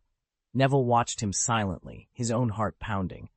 Thanks to his rare talent, the so-called transparent sword heart, he could sense the raw truth behind another's intent. He saw only absolute commitment in Harry's eyes. Relief flooded Neville's face, and he gave Harry a quiet, grateful nod. Ginny, still pressed against Harry's side, frowned. She didn't rely on magical talents to read people. She just knew Harry better than anyone. Something about him felt off. An old memory, long tucked away, sparked in her mind, warning her that there was more beneath Harry's calm "okay" than met the eye. Chapter 12. Whispers in the Moonlight. Ginny crouched among the rose bushes in the Burrows' garden, her heart pounding. Only moments ago, Harry had stood before her, as if possessed, eyes wild, voice trembling, as though he longed to press himself against some phantom. For an instant, she'd heard a familiar, chilling whisper, "Bellatrix." At the time, she'd dismissed it as a trick of the night air. Now, though, the memory settled over her like a winter frost. She drew in a shuddering breath. Harry had seen Bellatrix Lestrange only once, in a faded photograph at Creature's hearth, decades younger and no more sinister than a portrait in a dusty frame. Pictures might move in the wizarding world, but they could not provoke this ferocity. Bellatrix was long dead, yet the cold knot in Ginny's chest told her otherwise. Moonlight glinted off dewy petals as Ginny rose and slipped quietly from the garden. She crept up the winding path toward the lean-to at the edge of the orchard where Luna Lovegood slept. It was nearly 2 in the morning, and the world was still. Ginny tapped gently at the frosted window pane. Inside, Luna stirred on her mattress of hay and quilts. She sat up, hair tousled, eyes dreamy and unfocused. "Ginny, is that you?" Luna murmured, rubbing her temples. "It's so late. You came looking for me. Something to do with Harry?" She tilted her head as though listening for a far-off song. Ginny pushed the window open and climbed in. "No, not Harry," she said, voice low. "But I have something. Urgent. I need your guidance." Luna blinked, her silver eyes suddenly bright. "All right," she whispered. "Tell me." Ginny swallowed, steadying herself against the wooden beam. "Tomorrow, I'm going to Azkaban," she said, each word measured. "I intend to face Bellatrix Lestrange and kill her with my own hands." Silence stretched between them. Luna's gaze softened, but a fierce determination flickered in her eyes. She crossed her legs and leaned forward, as if settling in for a story. "That," she said at last, "is far more complicated than you think. At first, after you uncovered your own powers and immersed yourself in the Book of Bats, the only thing separating you from her was experience. But now, just the bond you share with Luna alone." Ryan shook his head. Chapter title: Take a Day Off Today. I thought today would be a welcome respite, a chance to catch my breath after weeks of hospital visits and sleepless nights. But as soon as I walked through the front door, I sensed that nothing was going to go smoothly. My dad is scheduled to be discharged next Monday. The doctors have given him the all-clear to go home, with strict instructions to rest and avoid any strenuous activity. But last night, on the very eve of his discharge, he decided he was fit as a fiddle and insisted on doing light calisthenics in the living room. Of course, the doctor had warned against it. Of course, my mom just shrugged it off. When I found him this morning, he was pale and shivering, with a fever spiking over 101°4. His arms trembled as he tried to steady himself in a standing stretch, and he froze when he saw me. Mom was nowhere in sight. She'd retreated to her room, muttering something about being overwhelmed. I slipped my hand under Dad's elbow and guided him gently to the couch. "Why did you push yourself so hard?" I asked, keeping my voice low so as not to alarm him. He tried to shake off my concern, brushing an errant bead of sweat from his brow. But the faint flush on his cheeks told me he knew better. I called the clinic immediately. The nurse on the line was sympathetic but firm. We'd have to postpone Dad's discharge until his fever broke and his vitals stabilized. I delivered the news to both of them. I saw Mom's relief mixed with frustration as she realized Dad's stubbornness had cost them a few more days in the hospital. I'm furious with him for ignoring the doctor's orders, and I'm annoyed at Mom for not enforcing them. But beneath the anger lies a well of fear. Every delay in his recovery feels like a step backward. He's supposed to be getting better, yet here we are, right back at square one. So much for my day off. Instead of rest, I'm back on duty, nursing him, checking his temperature, juggling phone calls. I slip Dad's hand into mine and offer a reassuring smile, though inside I'm anything but calm. All I can think is, come on, Dad, just take it easy for once. The real battle begins on Monday, and I can't bear the thought of starting it on such shaky ground. Chapter 823, Ginny's Request. "Besides, Ginny, you don't want Harry to know," Ryan began, but his words died on his lips. Luna sat quietly, her ever-placid gaze fixed on him, while Hermione, finally roused, leveled him with a death stare that might have petrified a basilisk. Even Ginny's square-jawed glare made him swallow hard. He cleared his throat, slipped into his adopted sage persona, and continued more deliberately. "When the time comes, you need only speak the name of the bat god, Umulatus. That will give you the power to send Bellatrix Lestrange straight to Azkaban, or worse." He paused, letting the implication hang in the air. According to the Zara tribe's lore, Umulatus ruled a dark dimension in Africa, a realm where hammer-headed fruit bats wheel through a vast, star-studded sky. His kingdom now lies shattered, drifting among those distant stars, its magic broken. Ryan's mouth twitched into a rueful grin. Then he let out an embarrassing belch. He flushed but carried on. "To grant your wish, eliminate Bellatrix, who shares Voldemort's lingering power. I'd have to channel divine energy through that ruined realm. Unfiltered, it would tear any witch or wizard apart. They'd call it a blood curse, a lethal corruption of heavenly blessing. So I quietly annexed what remains of Umulatus's domain and took on his name in a weakened form. It's far safer for a mortal to wield. He folded his arms. In practice, you simply invoke Umulatus, and the Bat God's scaled-down divine force will flow through your wand. You'll be able to strike Bellatrix down without the power overwhelming you. Ginny's green eyes shone with grim determination. Hermione's stern expression eased, and Luna offered a serene nod. Ginny raised her wand, her voice low and steady. Umulatus. For a heartbeat, the room fell silent. Then, faint as a distant wingbeat, a chorus of bats shrieked as if answering her call, echoing through the shadows and sealing her pact with the forgotten god. Umulatus is the least of the gods, and his power poses no real threat to wizards. To Ginny, whose specialty is simple bat-based charms, his magic was virtually harmless. "Thank you, Ryan. And Luna," Ginny exclaimed, exhaling in relief. The tension drained from her angular features, replaced by gratitude. Not wanting to intrude on the little world Ryan, Luna, and Hermione had created, she gave Luna a quick hug and slipped back among the rows of purple sleeping bags still smoldering with pale, cold flames. By 6 a.m., dawn's first red glow crept through the enchanted ceiling. The door swung open, and Harry, bleary-eyed, reached for his glasses. He murmured a swift cleaning charm over his face and mouth, chasing away the last traces of sleep. The cold morning air had already snuffed out most of the pale blue flame hovering around the sleeping bags. Outside, students and parents whispered and stirred within their bags, heads propped on folded arms.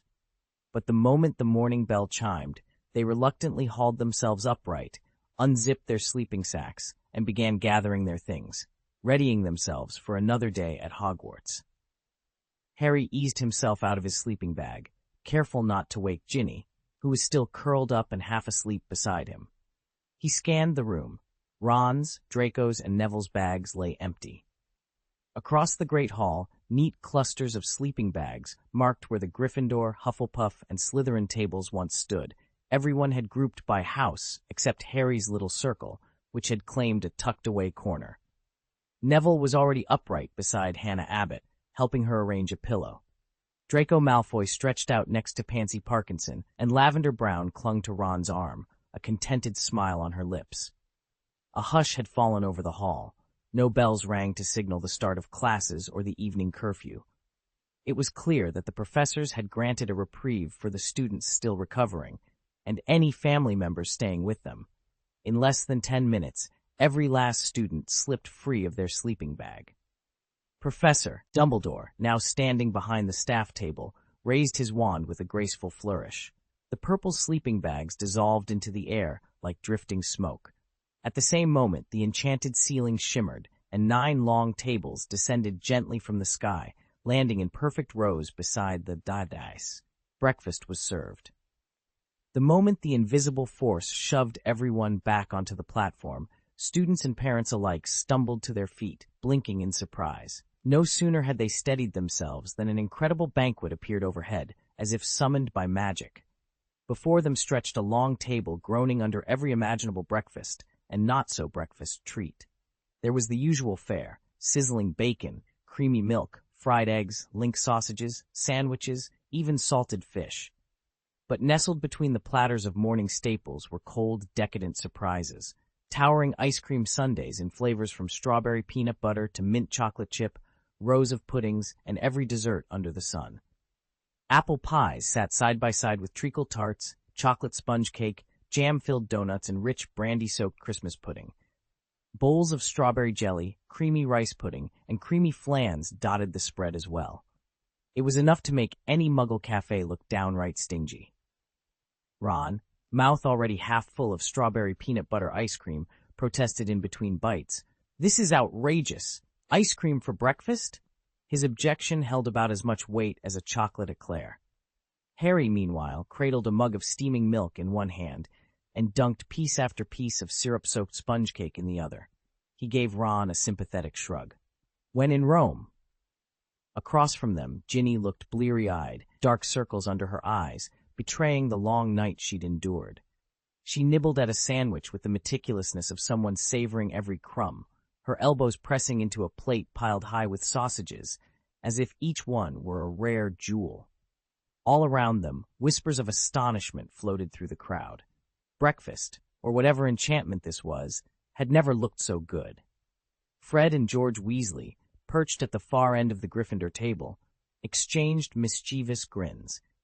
They'd quietly agreed to a wager. How many helpings of ice cream could Ron polish off before he gave up, and how long would it be before Percy dared to taste anything more adventurous than dry toast? After all, in Percy's eyes, breakfast should consist of nothing more exciting than porridge, boiled eggs, or, at a stretch, a slice of toast. Across the hall, Crabbe and Goyle lounged at the Slytherin table. The Ravenclaws murmured among themselves in their usual bookish way, while the Hufflepuffs chattered cheerfully like a swarm of busy badgers. Percy sat rigidly at the Gryffindor table, glaring at the pudding trolley as though it had personally insulted him. At last, empty plates and gleaming cutlery were cleared away, and a hush fell over the great hall. Professor Dumbledore rose from the teacher's table, his blue eyes twinkling behind half-moon spectacles.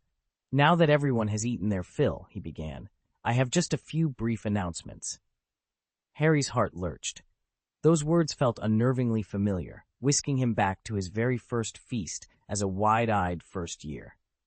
After that opening line, Dumbledore had always launched into a series of welcome notes, reminders about detention with Filch, a list of forbidden items in the castle, sign-ups for Quidditch tryouts, warnings about the mysterious dangers lurking on the 4th floor, and finally, the rousing school song before lights out. But tonight, Dumbledore's next words never came. The great hall remained inexplicably silent, the usual bustle and banter absent. Harry's vision swam, and the scene around him dissolved. "Wrong," Harry's own voice echoed in his mind as he jerked upright in his bed, sweat beading on his forehead. He blinked in the darkness of Gryffindor Tower, his breakfast reverie shattered.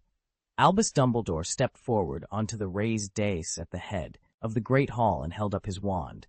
His twinkling eyes swept over the assembled crowd, students, faculty, returning alumni, even parents who hadn't set foot in Hogwarts for years. "Before we begin our group magic demonstration," he called across the hushed hall, "let us first join in our school song." At his words, a gentle hush fell. Harry glanced side to side and saw damp eyes among the graduates seated near the back, and on the faces of parents who had come back through these enchanted doors for the first time since they'd graduated.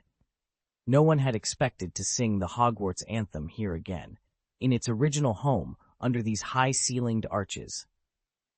With a graceful flick of his wand, Dumbledore released a ribbon of golden light that spiraled into the air above the long tables. It coiled like a living serpent before straightening out into 4 glowing lines of script. "Friends from other schools, you are welcome to join us.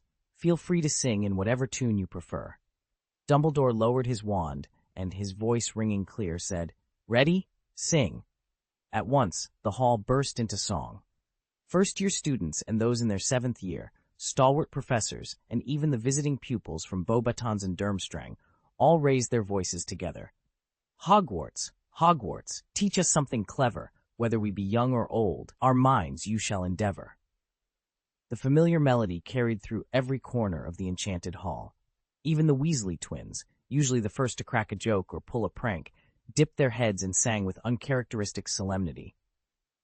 When the final notes faded, a warm, glowing magic lingered in the air, wrapping everyone in a shared moment of joy and nostalgia. Silence reigned for a heartbeat, then thunderous applause broke out. In that moment, as laughter and cheers swept the hall, Harry felt certain that no spell could ever capture the power of Hogwarts' true enchantment, the bonds it forged in the hearts of its students, past and present. Harry couldn't shake the feeling that if they replayed the opening match of the Hegemony tournament, Hogwarts wouldn't just edge ahead, it would run away with first place. Professor McGonagall stepped forward to address the assembled students and faculty. This time, she announced, the teams will be divided by school. Hogwarts teachers and students, your opponent is Professor Tom Riddle. Durmstrang, you'll challenge Professor Benjamin Barker. Castrubs's teachers and students, you'll face me. And Beauxbatons, your target is Harry Potter. A hush fell over the hall before the Hogwarts choir burst into song. Hogwarts, Hogwarts, Hogwarts, Hogwarts, bestow your knowledge upon us. Whether we're balding old professors or children nursing scraped knees, we're eager for something fascinating.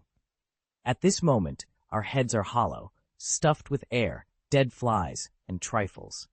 Teach us something worthwhile, restore what we've forgotten, and place it back in our memories. Do your utmost. We'll take it from there. We promise to study diligently until our brains are bursting. As the last notes faded, Harry exchanged a glance with his friends. They'd never faced opponents quite like this, but then, they'd never had stakes like these either. Chapter 353, The Four Blessed. Chapter 824, The Blessed Four War Magic, often called group magic, refers to the most potent spells in the wizarding world, the kind that can only be cast by several wizards working in concert. In this year's competition, the teams unlocked 3 powerful blessings, each designed to boost a different attribute: strength, speed, or defense. What makes these blessings so valuable is their adaptability. A skilled wizard can weave them into almost any spell, bending the gift to their personal style. Fleur Delacour, for example, channeled the speed blessing to magnify her natural Vila charm, even temporarily deepening her Vila heritage. Victor Krum infused the strength blessing into his flying broom, then used that surge of power to perfect his full-body human transformation. Elvis took the defensive blessing and fashioned it into a spell-amplifying barrier, dramatically increasing the potency of his magic.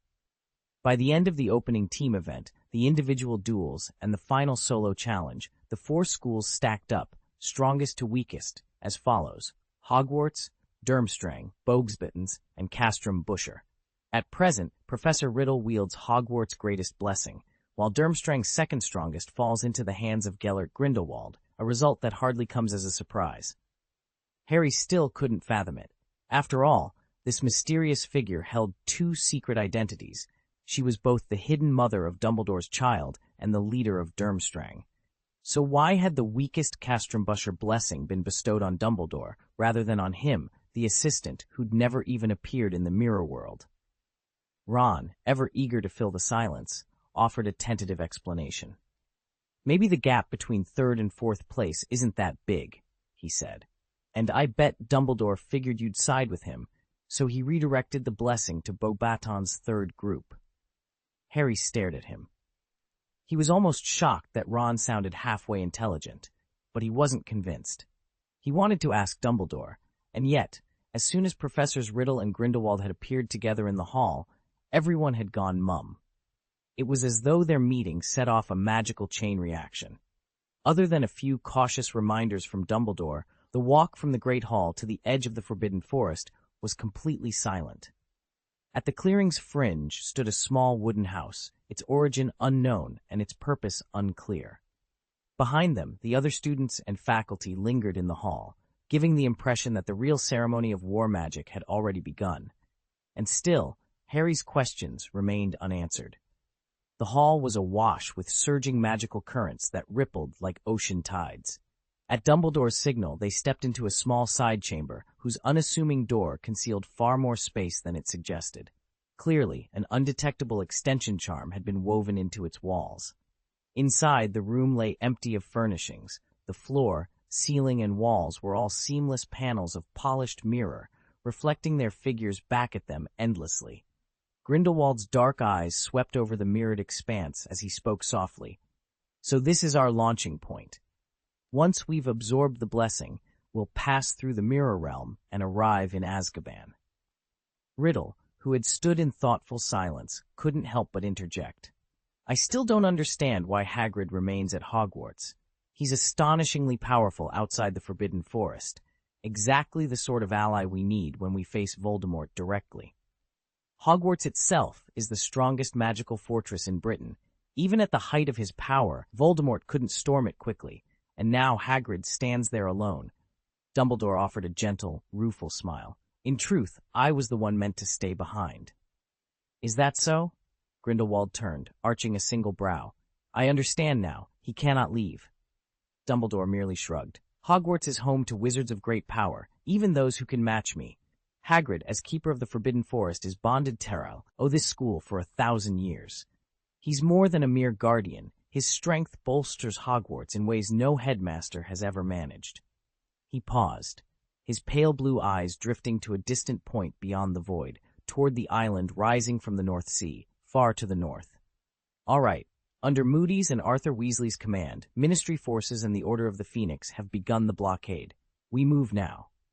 At his words, a swirling pall of silvery gray, woven from the threefold blessing, swept through space and coalesced around the four of them. Calm and precise, Grindelwald raised his wand and traced an intricate circle in the air. Instantly, a ring of azure flame erupted across the ground, sealing their ritual in place. A shifting swirl of gray mist writhed on itself, then lunged forward, growing and hardening into a monstrous shape crowned with long horns, a dragon's snout, and leathery wings. With a final, shuddering heave, the creature's form solidified and collapsed inward, sinking back into the man who had summoned it. Grindelwald blinked in astonishment as a streak of sapphire light, distinct from Dumbledore's familiar cerulean, flickered past. But Dumbledore didn't draw his wand. He merely lifted his head, and a single graceful phoenix call rang out, a cry so light it might have been a breeze. The gray apparition dissolved into nothingness, as if it had never existed at all. Yet Riddle's ritual was far more elaborate.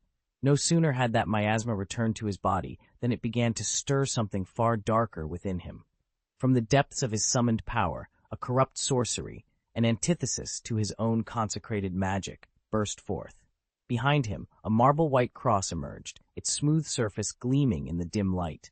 Golden chains snaked around its arms and bound to it another version of himself, an imprisoned doppelganger, writhing in silent agony. The tainted magic poured from that captive self, coalescing into black flames that Riddle inhaled through his mouth and nose. As the dark fire entered him, his entire being seemed to glow with a fierce, unearthly radiance. Every pore shimmered as though lit from within by sacred light. And Harry, he found himself with enough time to take it all in. He watched Grindelwald's astonished stare, Dumbledore's serene composure, and Riddle's transcendent glow. All because of one crucial factor that had given him these precious seconds to observe. Deep in Harry's soul glimmered a single silver word, Hercules, still not fully merged with him, yet already the focus of those divine blessings. In that moment, he lost all sense of ordinary reality. There was only the surging fulfillment within him and the strange relief of no longer needing lies to silence the whispers at the edge of his mind. When Harry finally tore his gaze from the three observers behind him and shook himself fully awake, he understood what had happened. He had absorbed those blessings without conscious effort. Every spark of favor that had elevated his new title, every fragment of magic drawn to fuse with his essence, had solidified into raw power. In his reverie, he even thought he'd reunited with the Resurrection Stone, though this gift, while different in quality, matched it in sheer volume. By the time he abandoned the divine power of rebirth and approached the grounds of Hogwarts, his magical reserves were as vast as the ocean itself. "Harry, the time has come," Dumbledore said, his voice warm and steady, his crystal blue eyes alive with an unspoken urgency. "You know where you must go. Let your bond with Voldemort guide you." Harry nodded once. Under the solemn gaze of the three witnesses, he lowered himself onto the mirror inset in the floor. Darkness closed around him, familiar and complete, and he surrendered to its pull once more. In the darkness, countless glittering doorways beckoned to him. Harry tried softly intoning Azkaban, but none of them responded. He shook his head, closed his eyes, and let his instincts take over. He didn't think of Voldemort. Instead, he whispered, "Bella." Almost at once, a single door appeared before him. Pushing it open would lead to its true reality. Pulling it open would reveal its mirrored world. Harry reached out and opened it. Beyond the threshold lay a boundless ocean, dotted with empty boats. Far off, a small island slowly materialized through the rising mist. Chapter 354, 7 Voldemorts. Harry spread his dragon wings and settled onto the deck of an unmanned boat. The sea below, mirroring the sky above, shimmered and then split in two, as if cleaved by his very thoughts. On the left, he saw the cabin of Hogwarts. It felt like peering through another realm. Inside, Dumbledore, Grindelwald, and Riddle all turned in unison, their eyes fixed on him. To the right lay the real world, corresponding to his present location. Tiny vessels dotted the water, each one crewed by wizards. He made out Mr. Weasley, Moody, and several members of the Order of the Phoenix. "The exit's been deflected," Harry muttered, furrowing his brow. He had expected the mirror nearest to Bella to reveal the true world and to show Voldemort's forces converging on those Ministry and Order boats. Yet the small crafts before him were eerily calm. There was no sign of battle. It was clear that Azkaban had not fully crossed into reality. And Dumbledore had been right. Harry realized now that his gift with the transfigured mirror had grown far beyond simple teleportation.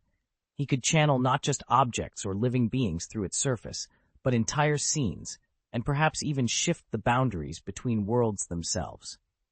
Harry stood before the silent pool, concentrating on the subtle threads of magic that wove sight and sound together in the mirror world. Raising his wand, he drew in a breath and murmured softly. Wisps of water vapor spiraled upward, coalescing into a silvered pane of liquid glass that hovered before him. In its shimmering depths, the little cottage beside the Hogwarts grounds appeared as if painted in mist. "Professor," Harry called, stealing his voice as he sent the message through the mirror, "Azkaban hasn't fully materialized in our world yet. Please be patient." He shifted his focus immediately to the prison island itself, forcing the watery portal to project the jagged cliffs and swirling waters of Azkaban. He willed the image to expand, to penetrate the thick veil of fog enshrouding the fortress. But every strike of his magic against that mist was like punching silk, perfectly formed on the surface, yet offering no purchase. The mirror reflected the island in crisp detail, but it felt ethereal, unreal. Gradually, however, the oppressive gray began to thin. The fog curled back like smoke dispersing on a breeze. Harry held his concentration, his heart pounding as the last wisps vanished. The barrier fell away. On a small boat anchored offshore, Mr. Weasley and the others raised their wands in triumphant salute. Harry sensed the membrane's dissolution in the mirror world, and for a brief moment, relief washed over him. Then a cold dread crept through his bones. He searched the prison chamber's image, listening for Bella's heartbeat, her breath, but there was nothing. She was gone. Harry staggered, his knees threatening to buckle. A single grim thought flared in his mind. Voldemort must have sacrificed her. He'd used her life force to shore up his own power. Harry clenched his jaw, blood pounding in his ears. If Voldemort thought he could trade away another life and go unopposed, he was sorely mistaken. Harry's roar echoed like thunder. "Voldemort, you bastard!" In an instant, his body stretched and reshaped itself into a massive dragon. Black and gold scales rippled over sinew and bone, and his dark gold eye, pupilless and feral, burned with pure fury. With a single bone-crushing swipe of his left claw, he shattered the two-way mirror that stood between him and his quarry. On the other side, inside a weather-beaten wooden cottage overlooking the North Sea, 3 wizards, Dumbledore, Tom Riddle, and a third, equally powerful sorcerer, turned from the surf as the mirror cracked. They didn't blink. Apart from Ryan, they were the most formidable magic users alive. Unlike Voldemort, none of them had sundered their souls into Horcruxes. Their spirits remained whole. Their instinct, honed almost to prophecy, alerted them the moment Harry's draconic gaze fell upon them. They understood immediately. Azkaban had not yet become reality. Harry's silent command was clear. Close your eyes, stand your ground, and gather every ounce of strength. So, without a word, all 3 shut their eyes. The cottage fell into a tense hush, broken only by the distant cry of gulls. Then they reopened them. From the wooden ceiling descended an unseen hand, invisible yet unerringly strong. Riddle's hand twitched toward his wand, but a firm grip on his arm held him fast. "It's Harry," Dumbledore whispered, calm and sure. Before they could react, the invisible force yanked them upward, through the roof, through space itself. The world spun in a blur of wooden sky, of salt wind and roaring surf, and then everything went black. Seconds later, or perhaps minutes, light returned. Sunlight flooded their eyes, and the steady crash of waves rolled over them. Harry's dragon form had vanished, the portal closed behind it. Wands already in hand, the 3 wizards rose to their feet and took in their surroundings. Soft sand underfoot, the wide expanse of the North Sea before them, and a bright breeze salty on their skin. Dumbledore crouched and let a handful of sand run through his fingers. He exchanged a look with Riddle and their companion, then stood and spoke softly, almost to himself. "Is this Dolohov?" Far from Voldemort's reach, they felt the salt air fill their lungs, and knew this rescue was only the beginning of a much larger struggle. A cold wind whispered through the ruins. At Riddle's feet lay a heap of bone shards, scorched as though exposed to incalculable heat. His heart clenched the moment he saw them, and one name surged into his mind, Dolohov. "He's changed," Riddle murmured, stepping back. "In the time we were apart, his followers have turned into monsters, feeding on raw flesh, drinking blood." Grindelwald scoffed, his wand already in hand. "They're hardly the first dark wizards to slip the bounds of humanity, yet something isn't right here." Riddle frowned. "What do you mean?"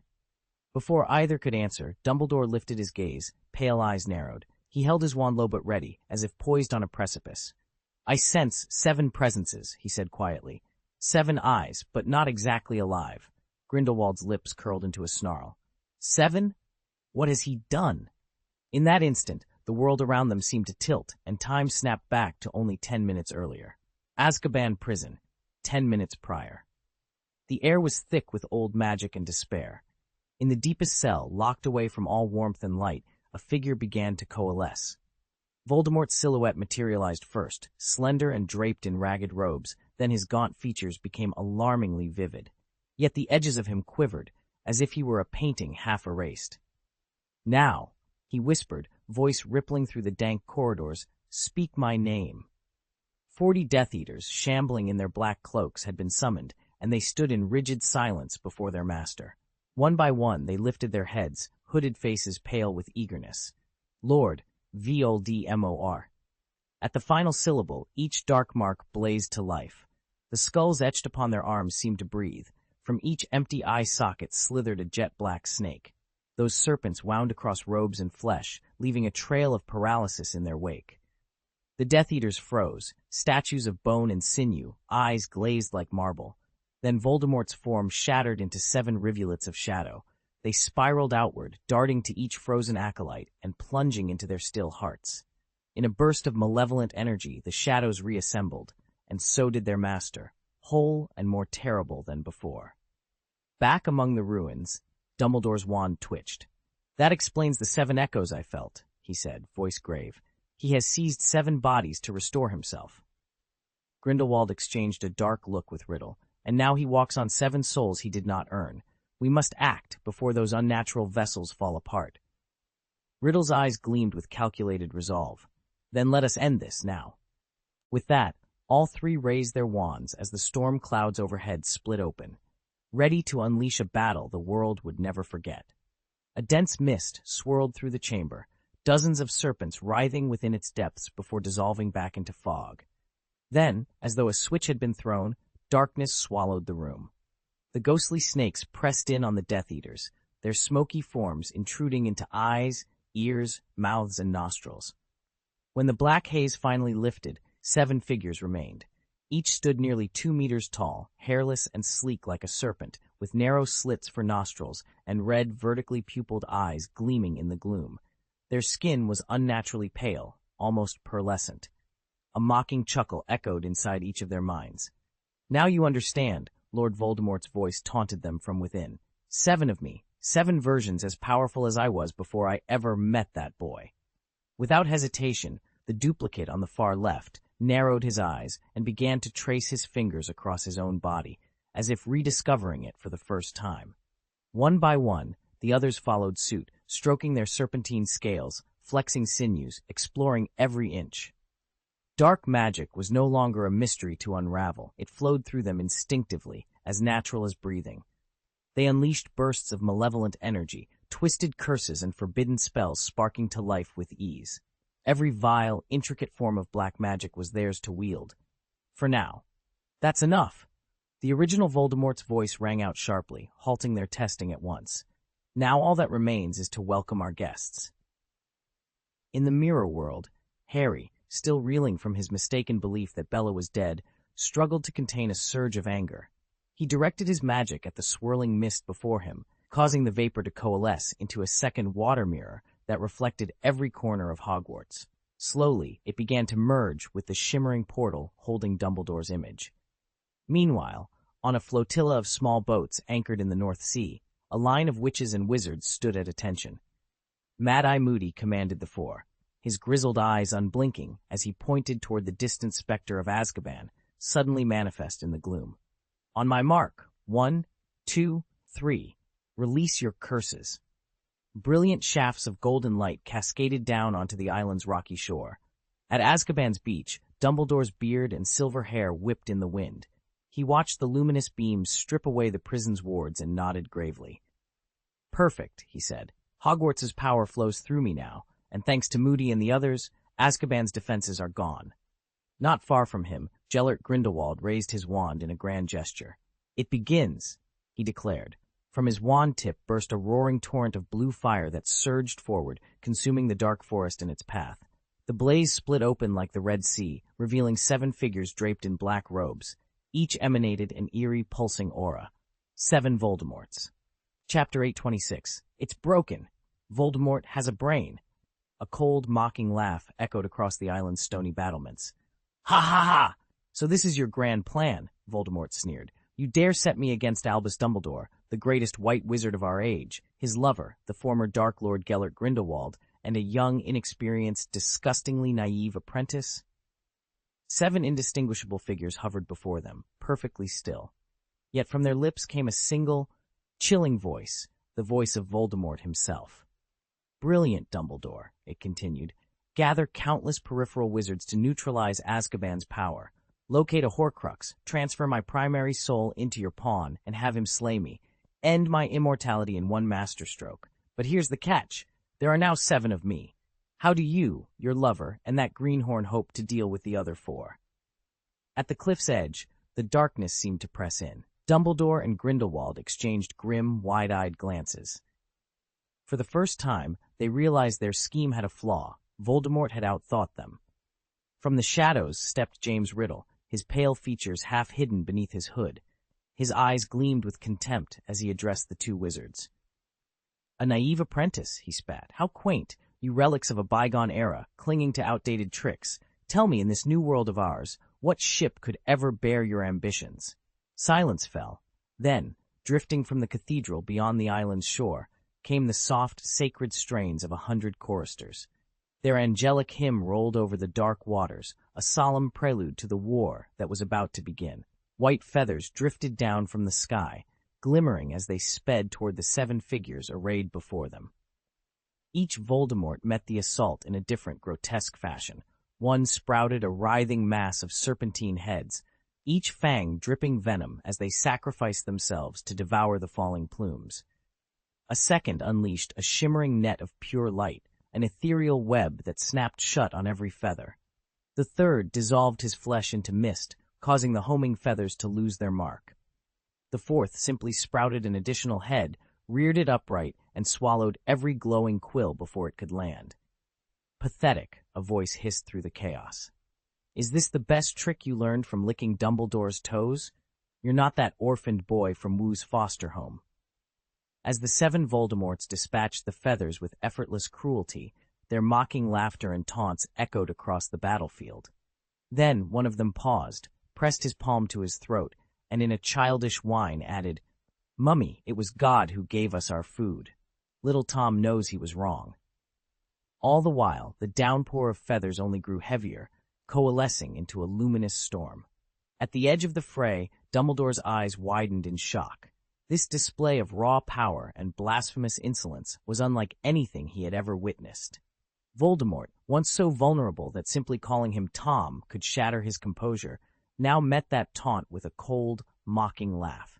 He even dared to dredge up the boyhood name he'd once guarded so jealously, trading Dumbledore's psychological gambit for a cutting reminder of his own past. In that instant, the defenders understood what they'd feared most. The Dark Lord had fully reclaimed his sanity.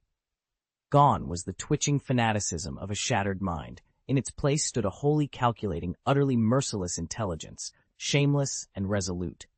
As his laughter died away, a terrible realization struck Dumbledore. The spectral forms swirling around Voldemort were not mere illusions, but facets of the Dark Lord himself, each bearing the face of a loyal Death Eater. He counted them off, voice low and wary. Rodolphus Lestrange, Avery, Travers, Mulciber, Bellatrix Lestrange's maniacal grin, and Crouch Jr.'s sneer. "All 7 are your servants in disguise," Dumbledore declared, meeting Voldemort's unblinking stare. "No, not just your servants. They are you, whole and entire." From the DGE of the clearing, Grindelwald scoffed. He'd been waiting for an opening to strike the phantoms when Dumbledore's words cut through his chance. "You truly believe his power remains undiminished by splitting it 7 ways?" he growled. "Foolish boy, every fraction weakens the whole." Before Dumbledore could answer, the cobalt flames that writhed around Voldemort surged upward and merged into a single colossal serpent. Easily 100 meters long, it reared its massive head, hood flared, tongue flicking in the air. As its golden eyes scanned the circle of wizards before it, the snake prepared to strike, its next victim already chosen. The devilish flame flickered once, then burst into a brilliant sapphire inferno, its jagged edges snapping hungrily through the air. Voldemort's pale face split in a cruel grin as he surveyed the battlefield. "Did you truly think I'd be the same weakened shell you faced days ago?" he taunted. "My power was scattered, yes, but it was the final echo of my divine strength. A most fitting last hurrah." At his side, Nagini, now the size of a colossal worm, reared back and bared her fangs in perfect synchrony with her master's arrogance. Immediately, the 7 Voldemort Horcrux manifestations froze their individual assaults. With a single fluid motion, all 7 raised wands aloft. The air rippled, and behind them rose an overwhelming shadow, a 100-meter-tall silhouette of Voldemort's upper torso, towering above the gathered forces. "Mortals," Voldemort's voice boomed so loudly it rattled windows miles away. "Behold your gods, tremble before the future ruler of the world." From the small rowing boats drifting on the nearby lake, shouts and gasps erupted as spectators pointed in terror at the gargantuan Dark Lord looming on the shoreline. "Don't let up!" Alastor Moody barked, his magical eye whirring as he pivoted on the cliff's edge. He gripped his wand in one hand, fire glowing spells already streaming from its tip, while his other hand maintained a steady, continuous curse aimed squarely at Voldemort's people. "The new headmaster of Hogwarts, our ally who slipped past the Ministry's defenses, is circling the Dark Lord from the front. Keep him distracted. As long as we hold this line, victory is within our grasp." Across the battlefield, wizards and witches exchanged determined glances. Amid the chaos of blue flames and thunderous shouts, a single truth burned brighter than any spell. Together, they stood a chance to topple the greatest dark wizard the world had ever known. At Hogwarts, the shimmering orbs of collective magic, conjured by students from all 4 schools, suddenly coalesced into a single blinding mass before vanishing into thin air. Yet that tremendous reservoir of arcane energy did not dissipate. Guided by the fervent hopes in every witch and wizard's heart, it reappeared simultaneously in 2 remote places, within Harry's captive form in the Mirror Realm and inside Dumbledore's frail body on Azkaban Island. In the Mirror Realm, Harry froze as the power surged through him, instinctively releasing him from his draconic transformation. He stared, stunned, at the haunting vision reflected on the glassy sea. Never before had the Cruciatus Curse been wielded on such a grand scale. Tendrils of green lightning hissed and coiled around the radiance of light feathers, corroding them in sparks of sizzling energy. Over and over, the figure before him let out a guttural, devilish laugh, tongue lolling in cruel delight. Yet something felt horribly wrong. Harry's instincts, reinforced by Dumbledore's faint mental echo across the mirror, told him this was not Lord Voldemort. Beneath the hairless skull and serpentine features lay the unmistakable presence of someone else. Bella, the dark elf known for her beauty and seductive guile. A cold knot of betrayal clenched in Harry's chest. For a moment, he nearly lost sight of the fragile mirror space that still linked Dumbledore to Hogwarts, and with it, any hope of rescue. The flood of good wishes, and that fierce Boban's competitive spirit, Finn, ally roused Ryan from his sleep in the room of requirement. As he sat up, he realized Luna was curled against him. He absently wove her silvery hair around his fingers, occasionally teasing her earlobe with a gentle brush. Before them, the enchanted portrait screen displayed scenes from the mirror world on Azkaban Island. Ginny Weasley sat on a nearby chaise, utterly absorbed. Her hand gripped her wand so tightly, her knuckles had turned white. On screen, Harry Potter's voice rang out. "Bella!" He'd summoned such power that he'd nearly slipped into his animagus form, and then recoiled in shock as he recognized one of the 7 imprisoned phantoms, Bella herself. Ginny's cheeks flushed, a mixture of fury and dark amusement lighting her eyes. "When are you going to do something?" she demanded of Ryan. He yawned, stretching his arms. "I could make everyone here forget all about you if I wanted. I could even cloak Bella's copy of Voldemort in oblivion, so neither he nor Dumbledore notices her. Then you'd have free rein to confront her directly." Ginny ground her teeth and shook her head. "Not yet," she said through clenched teeth. "I don't want everyone to ignore my showdown with that lunatic. I want Harry to witness it himself. When I kill that woman—" Ryan's breath caught at the ferocity in Ginny's eyes. He remembered all too well how, in the original timeline, Molly Weasley had reacted when Bellatrix Lestrange spat insults at her late son. The fury that drove Molly to strike Bellatrix down had been unforgettable, a fearsome blend of clucking hen and roaring tigress. Ginny's expression was every bit as terrifying. Clearing his throat, Ryan offered a calm suggestion. "All right, hold off for 10 more minutes. Dumbledore is about to join us. The moment he arrives, he'll shatter this shadow of Voldemort. When the 7 fragments disperse, Harry will be completely fixated on you. That's when you make your move." Chapter 356, Ginny Finds Bella. Chapter 827, Ginny Goes to Bella. Voldemort wasn't as arrogant as most believed, at least not after he unearthed a dreadful secret. He'd always counted on his unrivaled power, forgetting that Dumbledore and his allies were graced with ancient war magic.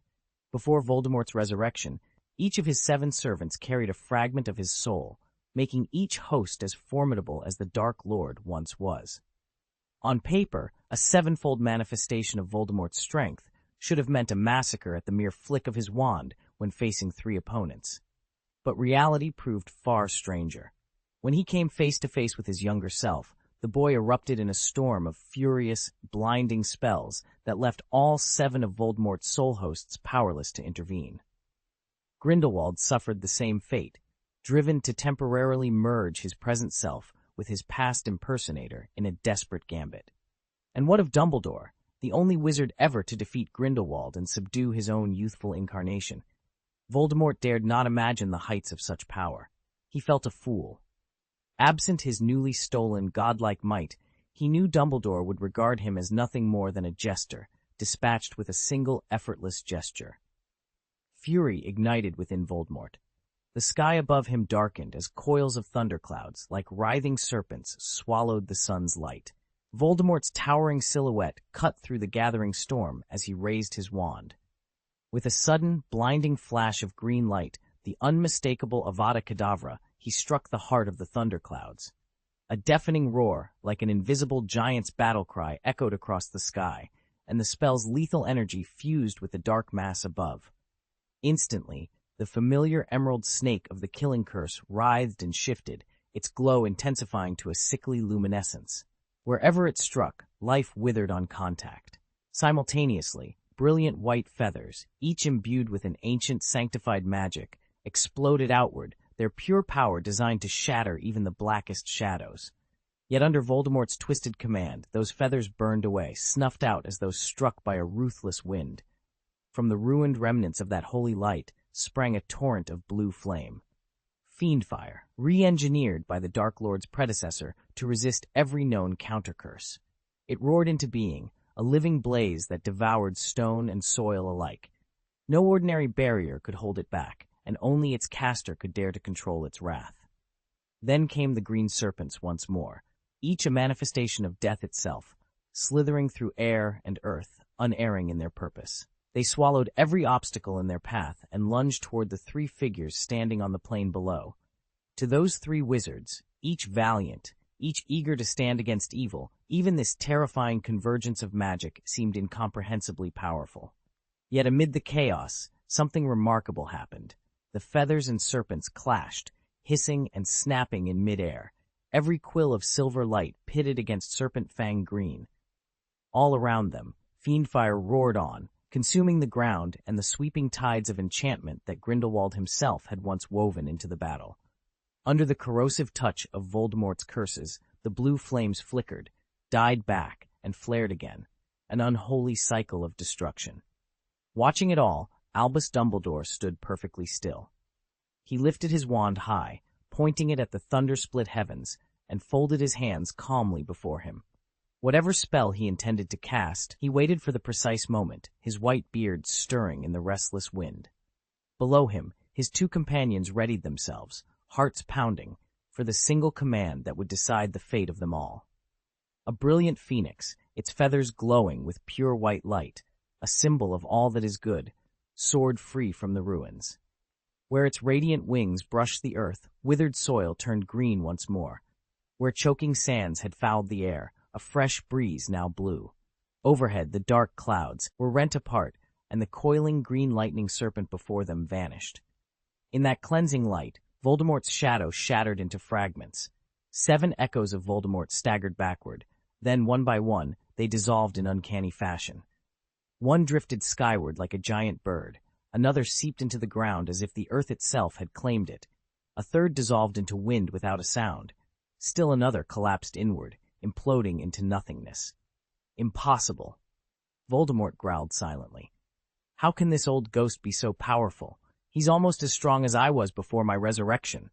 He flicked back the surge of shame. He'd long known that, in Dumbledore's eyes, he'd been little more than a pawn, a unifying symbol for Britain's wizards.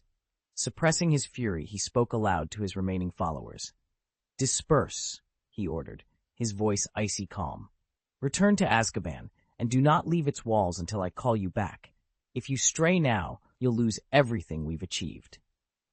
Yet even as he issued the command, a triumphant thought thrummed through his mind. With 7 lives at his disposal, each time one falls, the rest will grow stronger, and the advantage will remain his. When all are dead, I will be reborn whole. How can they stand against me once they're spent? Dumbledore faced the dreadful thought that these 7 Voldemorts might vanish and strike elsewhere, and yet he did not waver. At first, he'd felt panic rise. Never before had he confronted multiple incarnations of the Dark Lord at once. But as his 2 allies feigned fury and taunts, he watched more closely. He realized that each Voldemort's twisted, corrupt magic was resonating with the island itself. They simply couldn't have strayed far. "Harry, mark every target. Find Voldemort." Dumbledore sent the command into the air, certain his godson would hear it. Almost immediately, Harry's voice answered in his mind. "They're scattered, but they've not left the island." "Then the hunt is on, Albus," Grindelwald drawled, stepping into a swirl of deep blue fire. "Let's see who among us can slay the most Voldemorts." He wreathed himself in living flame, shaping it into a roaring fire tornado that raced across the rocky ground. A hush fell, and then one Voldemort chuckled. "It will be me." Pale, glowing feathers assembled at his back, forming angelic wings, and a silvery ring appeared above his head. With a graceful beat, he lifted into the sky and vanished among the clouds. So the contest began, each wizard racing across the island, magic clashing with magic, to extinguish the 7 fragments of Voldemort's soul. The prize was supremacy, and failure meant unleashing an age of darkness the world had never known. "Really?" Dumbledore shook his head, then lifted his right arm and gently grasped the phoenix's right talon. With a sudden flare of fire, the bird vanished into thin air. Moments later, 8 television screens materialized across the walls of the Room of Requirement, each bearing a different name. Ginny's eyes fixed on the one labeled Bellatrix. The screen itself was empty, only the hiss of wind, fragments of shattered glass, and the vague outline of a narrow, shadowy chamber. Ryan cleared his throat. "Now we call upon the Bat God, Ebenolatus. Remember, the invisible wind is Bellatrix's version of the Bald Chang." "Bald Chang?" Ginny frowned, lips pressed tight. "All right, I'll remember." She raised her wand and pointed at her chest. "Ebenolatus!" Instantly, darkness flooded the room, and the flap of countless bat wings echoed from every corner, only to vanish the instant Ryan swept his hand through the air. In the mirror realm, Harry stood before 10 water mirrors, each rippling gently. One showed Dumbledore, who himself held a smaller mirror, reflecting Hogwarts. The other 9 displayed the 7 Voldemorts, Grindelwald and Riddle, their faces emerging like ghosts in the shifting water.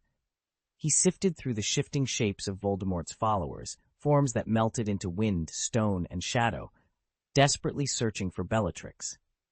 And a familiar fluttering reached his ears, the soft thrum of bat wings, just as it had sounded in his dream of battling vampire Snape and his vampire bride Lily. He glanced at the little water mirror hovering in the lower right of his vision. As he concentrated, it rose and floated before him, rippling with silver light. From the darkness within the mirror stepped a figure so instantly recognizable he could swear he knew the mole beneath her arm. Ginny. Only she looked transformed. Her fiery red hair had darkened to a deep crimson, and her warm brown eyes glowed with an almost hypnotic power. At her side, a strange bat emerged from the shadows, its face part fox, part horse, its chin unnervingly smooth. "Bellatrix Lestrange, you man-stealing witch, come out where I can see you." Ginny's voice rang out, each word materializing on the wind like a tangible blade. The illusion of Voldemort wavered and collapsed in midair.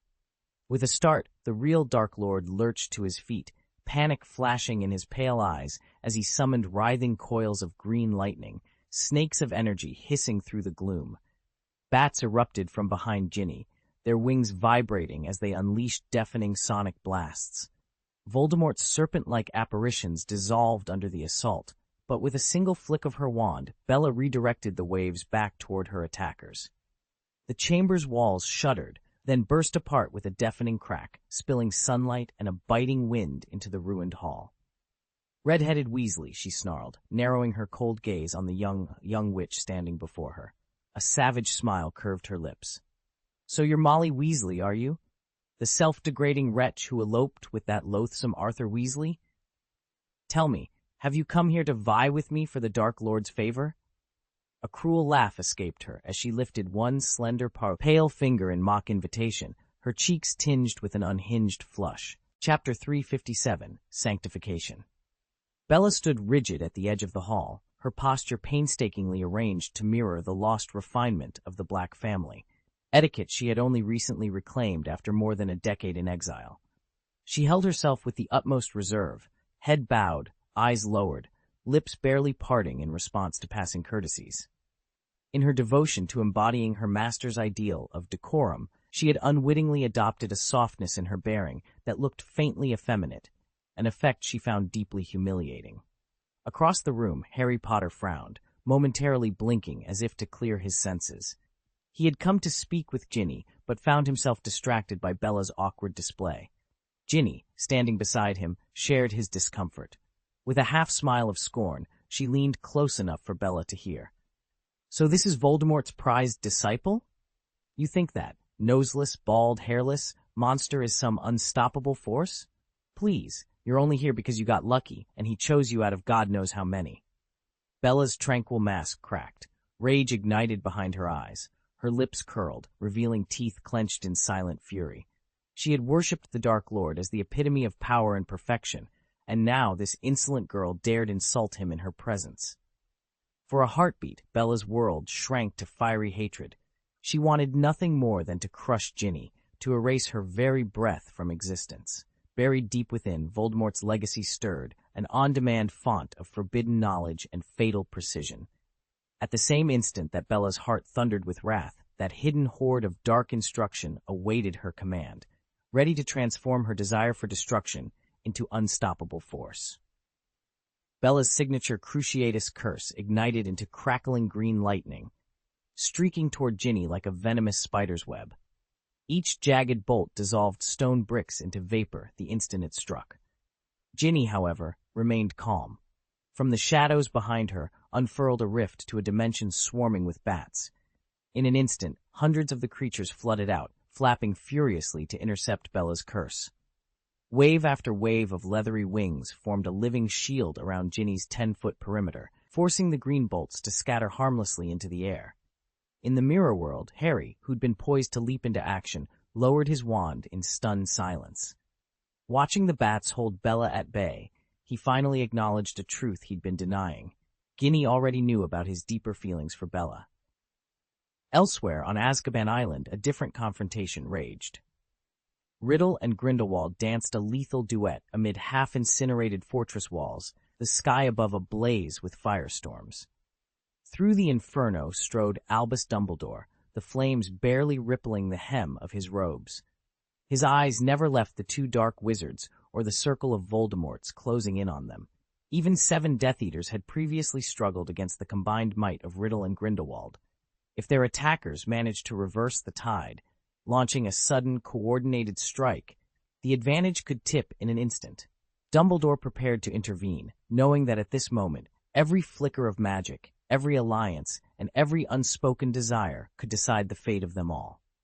The Death Eaters, masters of subterfuge, had pooled their strength under Voldemort's divine-tinged power.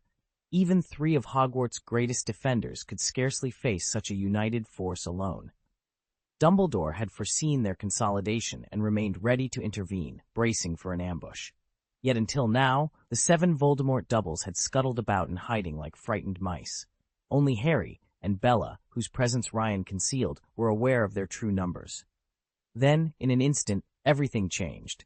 A vast shadow plunged from the sky, and Dumbledore's figure vanished into the swirling blue flames of a conjured ring. The fire roared, twisted, and served as his portkey. Moments later, he reappeared on the battlefield. Around him, luminous white feathers drifted earthward. The blue fireflakes rose and quivered until, impossibly, they took the shape of delicate butterflies, their wings flickering in the moonlight. At the center of this surreal ballet lay a deep, jagged pit. At its bottom stood Voldemort, pale and triumphant, one gaunt hand clutching Barty Crouch Sr.'s severed head, the other brandishing his wand as he slashed repeatedly at the remains. Dumbledore's eyes narrowed. Almost without thinking, he whispered a transfiguration incantation.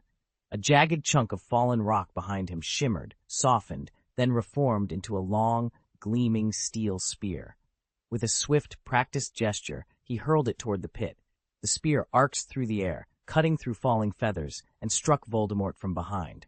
It pierced the Dark Lord's robes, drove through his flesh, and wedged firmly in his chest. A raw, ear-splitting scream rent the night as Voldemort staggered, crimson blossoming around the wound.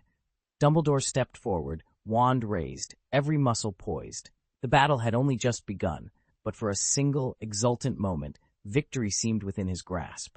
The black mist that had masked Voldemort dissolved, and in its place crouched the terrified, fading face of young Bartemius Crouch Jr. In his very last breath, he managed to look at Dumbledore and choke out, "You attacked me?" Before anyone could answer, a swirl of silvery feathers and blue flames engulfed him, and suddenly both he and his father's severed heads vanished. Dumbledore, ever the portrait of composure, could not quite conceal a small, rueful smile. He reached up to rub his nose, almost bashfully. "I'm sorry," he said. "Your dramatic pose was just too good to resist." Above them, Riddle hovered like a dark thundercloud, and 1,000 meters away, Grindelwald stoked his infernal blaze. Both were scanning the battlefield for fresh prey. Mulciber, feeling an unexpected surge of power, suddenly realized why. One of the 6 luminous markers he'd been tracking in his mind, Little Crouch's, had winked out. "Master," Mulciber whispered into Voldemort's mind, voice tight with dread, "the boy is dead." A cold, detached laugh echoed in his skull. "Poor child. Surrounded by 3 of us, he didn't stand a chance." Mulciber hesitated, then ventured, "May I go retrieve his father? Together, their family's magic." "Silence," Voldemort snapped. "Your specialty is clinging to life. You scurry from danger, hoarding scraps of safety. But I—" He paused, savoring the hiss of his own words. "I possess true power, drawn from a boundless vault of forbidden knowledge. While lesser wizards show off trifling curses, I obliterate them completely." He fell silent then, and the night stretched on, suffused with the crackling promise of more dark deeds to come. Voldemort's voice cut through the gloom like a dagger. "You disappoint me," he hissed, every syllable dripping with contempt. Then, as if striking some dark bargain with himself, his tone shifted. "Yet now I need someone like you. The deeper you sink into the shadows, the more useful you'll be." Senior Mulciber's heart clenched. He had trained for years in occlumency, but nothing could have prepared him for this moment. One half of him burned with a fanatical loyalty. He would do anything to protect his son. The other half lay in ruins, crushed by despair. He understood all too well that Voldemort valued his followers only as offerings for greater power. The breakthrough the Dark Lord had achieved lately? Mulciber suspected it came at the price of young Crouch's life, and perhaps countless others. Even when Voldemort seemed unstoppable, he demanded blood sacrifices. Mulciber had begged for mercy, had tried to spirit his boy away, but his plea had been in vain. Voldemort had seized control of his body, carried him across the lake to this forsaken isle, and left him here, broken and alone. Back in the room of requirement, the enchanted panel that had displayed Crouch Jr. flickered once and then vanished entirely. Luna Lovegood, who had been watching Ginny Weasley intently, bore her gaze toward the empty niche. A sudden realization flashed through her. She nudged her companion, voice low but urgent. "Ryan, where are the saints? And where have Grindelwald's men gone? Where are they?" Ryan swept his hand through the air. A translucent map of Britain shimmered into view, then began to zoom in. England, London, Appleby, Barnton, Birmingham, Bristol, Scotland, Aberdeen, Arbroath, Bantry, Dundee, Montrose, Wales, Carefully, Holyhead, Abergavenny, Northern Ireland, Ballycastle. Tiny clusters of wizards and witches, clearly distinguishable from the Muggle townsfolk, blinked into focus across the landscape. "They're guarding Dumbledore's second favorite thing," Ryan said as the floating map stilled. Luna's eyes followed each flicker of light. "Britain itself." "So this is to stop Voldemort from staging attacks?" Luna asked, the pieces clicking into place. Ryan nodded gravely. "Exactly, but Grindelwald didn't count on what happened next, and neither did Dumbledore." After Crouch Jr. died, Voldemort uncovered a hidden truth. Not only did his own powers surge back, but he also absorbed every skill Crouch Jr. had gained from the Dark Lord's vast repository of knowledge. Bolstered by Voldemort's divine might, Crouch and a few others have ascended to the level of demigods in their specialities. Don't forget, Voldemort himself is already a formidable demigod. He won't let his chosen assets, his human elixirs, languish in Azkaban unless their continued fame serves his purposes. It's his ultimate safeguard. Luna stared at the glowing map. The true scale of the threat and the defenses arrayed against it had never been clearer. He wouldn't even beg old Mulciber for his life. No, he intended to restore his own strength by draining the power of 7 demigods. Ryan's eyes widened, disbelief and awe warring in his gaze. Holy, what on earth was going on? Chapter 829, Harry's Lies. 7 demigods? Luna raised an eyebrow. Power doesn't just appear from nowhere. It has to come from somewhere else. I nodded. Exactly. Voldemort's so-called divine power was harvested before his resurrection. Think of it as a cheap knockoff of true godhood. He only brushed up against the divine realm for an instant, just before the ritual revived him. In that split second, he was as close as any wizard could get to being a demigod. Luna's eyes glittered with understanding. So how did he transfer that power to his followers? With his trademark cruelty and cunning, I explained. He fragmented himself into 7 pieces and bound each fragment to a corpse marked with the Dark Mark. Those bodies were buried in separate graveyards, each one holding a sliver of godly essence. Once he was fully resurrected, the incomplete divine spark returned to him, leaving behind nothing except for what clung to those slaves. I paused for effect.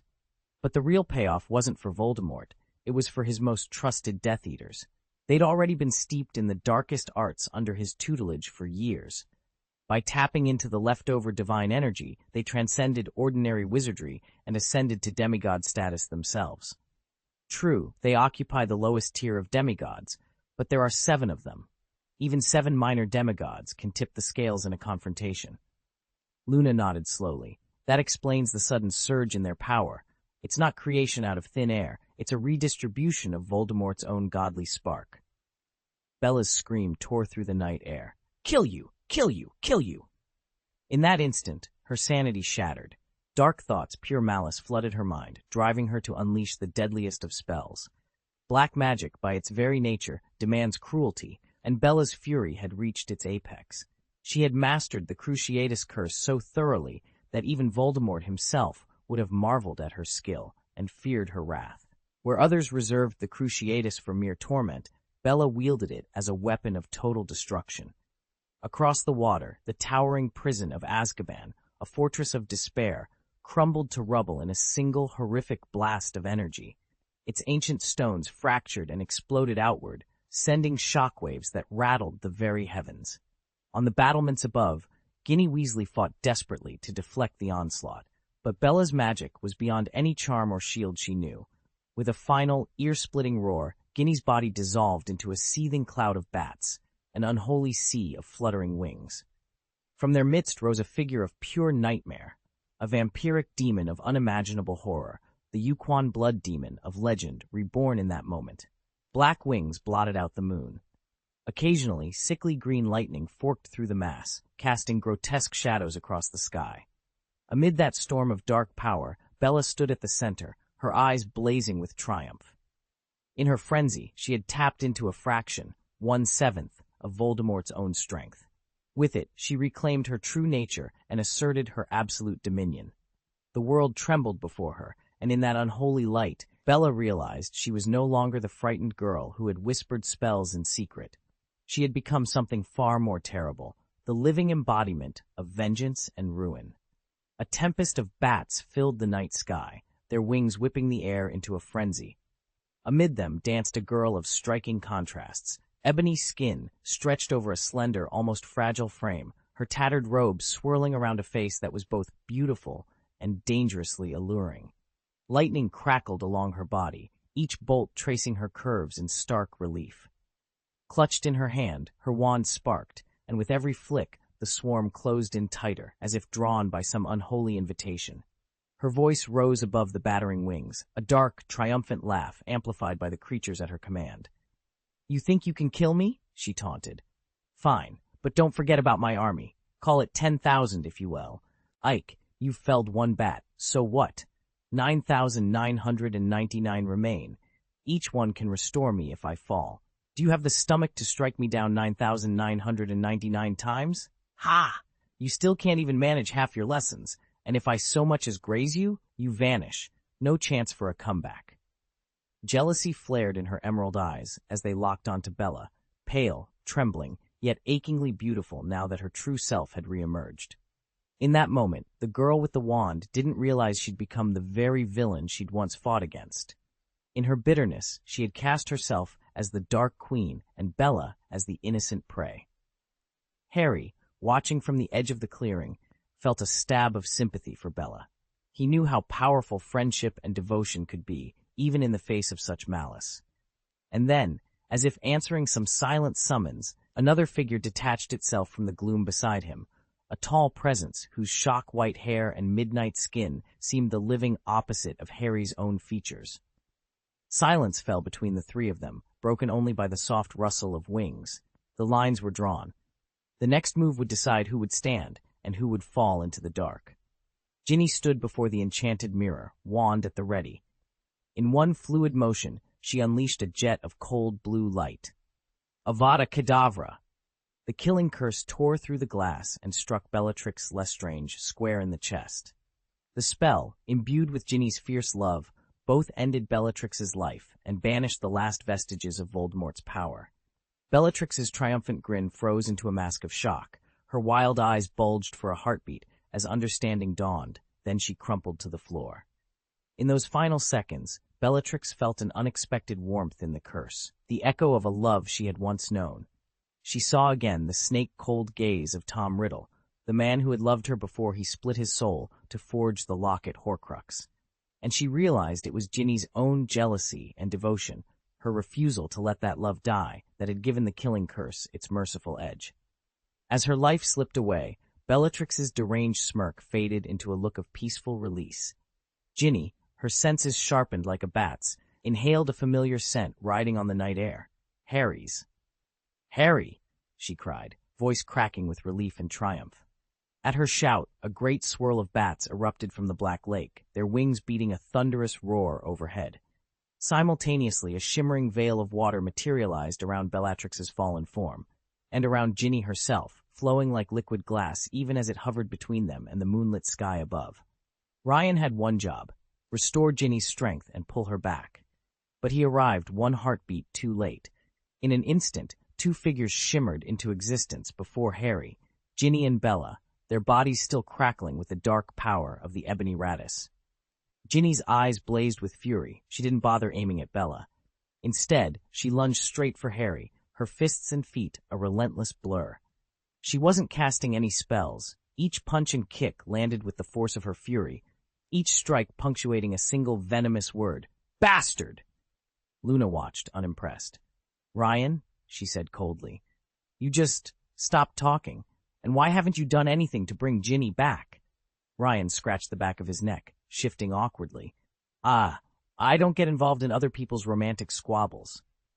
Harry, blood trickling from a split lip, forced himself upright and pointed a trembling finger at the dark figure perched on his shoulder, the white-haired, obsidian-skinned version of himself. "Stop! It's not just Ginny's rage powers you're seeing." That he jerked his head toward the shadowy twin. "That's Voldemort." Ryan froze. "Voldemort? How?" Harry inhaled sharply.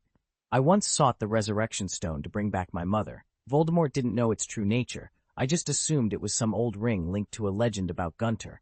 When I used it, my dark self absorbed something or someone. It absorbed a fragment of Voldemort." Ginny's onslaught faltered for a split second, magical sparks flickering around her fists. Harry pressed on. "But there's more. That shadow didn't just take on his hatred, it took on his twisted love for Bella. Voldemort viewed love as a disease, so when he created his Horcruxes, he unknowingly bound pieces of that warped affection into them." Silence crackled in the aftermath of Harry's confession. Ginny's next blow hung in midair as she stared at him, her eyes torn between fury and uncertainty. Beyond them, the midnight sky trembled with the promise of revelations still to come. My dark side also held a shred of love for that woman. In its sudden, uncontrollable burst, it slew Bella, ironically, to spare her from a far crueler torture. I deployed my lie's power to its fullest, twisting every detail until even Dumbledore was convinced. To keep my story airtight, I claimed the Horcrux of love wasn't a locket at all, but the resurrection stone itself. Ginny, far from a true demigod, never questioned me, and neither did anyone else. "Does it hurt, Harry?" Ginny asked, her voice soft with worry. "It's not about pain." I beckoned her to turn around. Reluctantly, she took a step back. Floating before us was another Ginny, identical, down to the flame-red hair she had before claiming the ebony radius. Water tendrils, as thick as tree roots, had latched onto her wrists and ankles, suspending her inside a giant, translucent orb of liquid magic. A silencing spell had sealed her lips. Every attempt to cry out ended in a muffled gasp. "Is that the evil side of me?" Ginny's hand trembled as she pointed. I nodded. "That's her. Fortunately, she never inherited your unusual powers from the ebony radius." I forced a small, uneasy smile. "If she had, I'd be the one in real trouble." Bound Ginny glared at me with eyes blazing indignation, clearly deciding whether to rip me apart with her bare hands or unleash some arcane spell. Either way, I was holding my breath. How can this be? Voldemort's roar thundered inside the minds of the 5 Death Eaters who remained. "My lord," they whispered in unison, bracing themselves. "Bellatrix is dead," he replied, his voice cold and flat. The Death Eaters exchanged uneasy glances, expecting the Dark Lord's fury to be directed at them, or perhaps grief. But Voldemort showed neither sorrow nor rage at her passing. Instead, a flash of irritation passed through his crimson gaze. He had hoped to siphon Bellatrix's formidable magic, her personal mastery of the Cruciatus Curse, and add it to his own powers. Yet not a fraction of her strength had returned to him.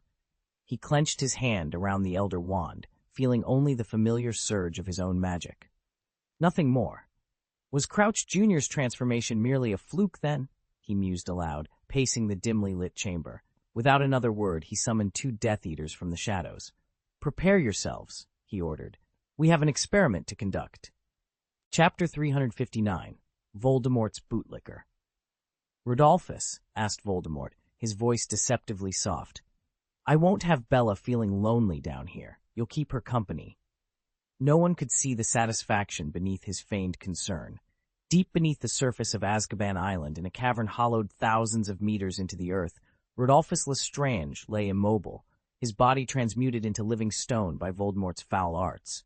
Drawing on the Dark Lord's forbidden transformations, Voldemort had reshaped Rodolphus into a form far tougher than any ordinary wizard.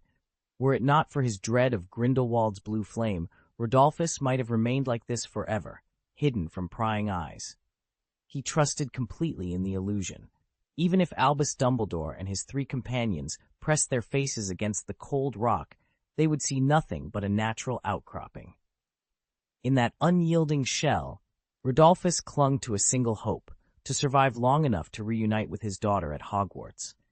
He believed Dumbledore was a good man, though a nagging doubt lingered in his heart. And despite the deaths of Crouch Jr. and Bella Lestrange, 2 names he spoke without a flicker of regret, his only concern remained his child's future. Just as hopelessness began to settle over him, a voice spoke within his mind, intimate, unmistakable, and utterly impossible. "Rodolphus, Dumbledore, and the others are at their limits. I need you, our strongest, to lead the assault. The other 4 will back you up. At 11 o'clock, ascend. Dumbledore is waiting there." Hearing the Dark Lord's orders, Rodolphus Lestrange had no choice but to comply. His form, once solid earth and stone, melted away, dissolving into shifting soil that surged upward along an 11 o'clock trajectory. Far below, Albus Dumbledore raised a hand to catch the wind, his nose quivering as he inhaled a faint, haunting scent. Harry and Bellatrix. Could she be dead?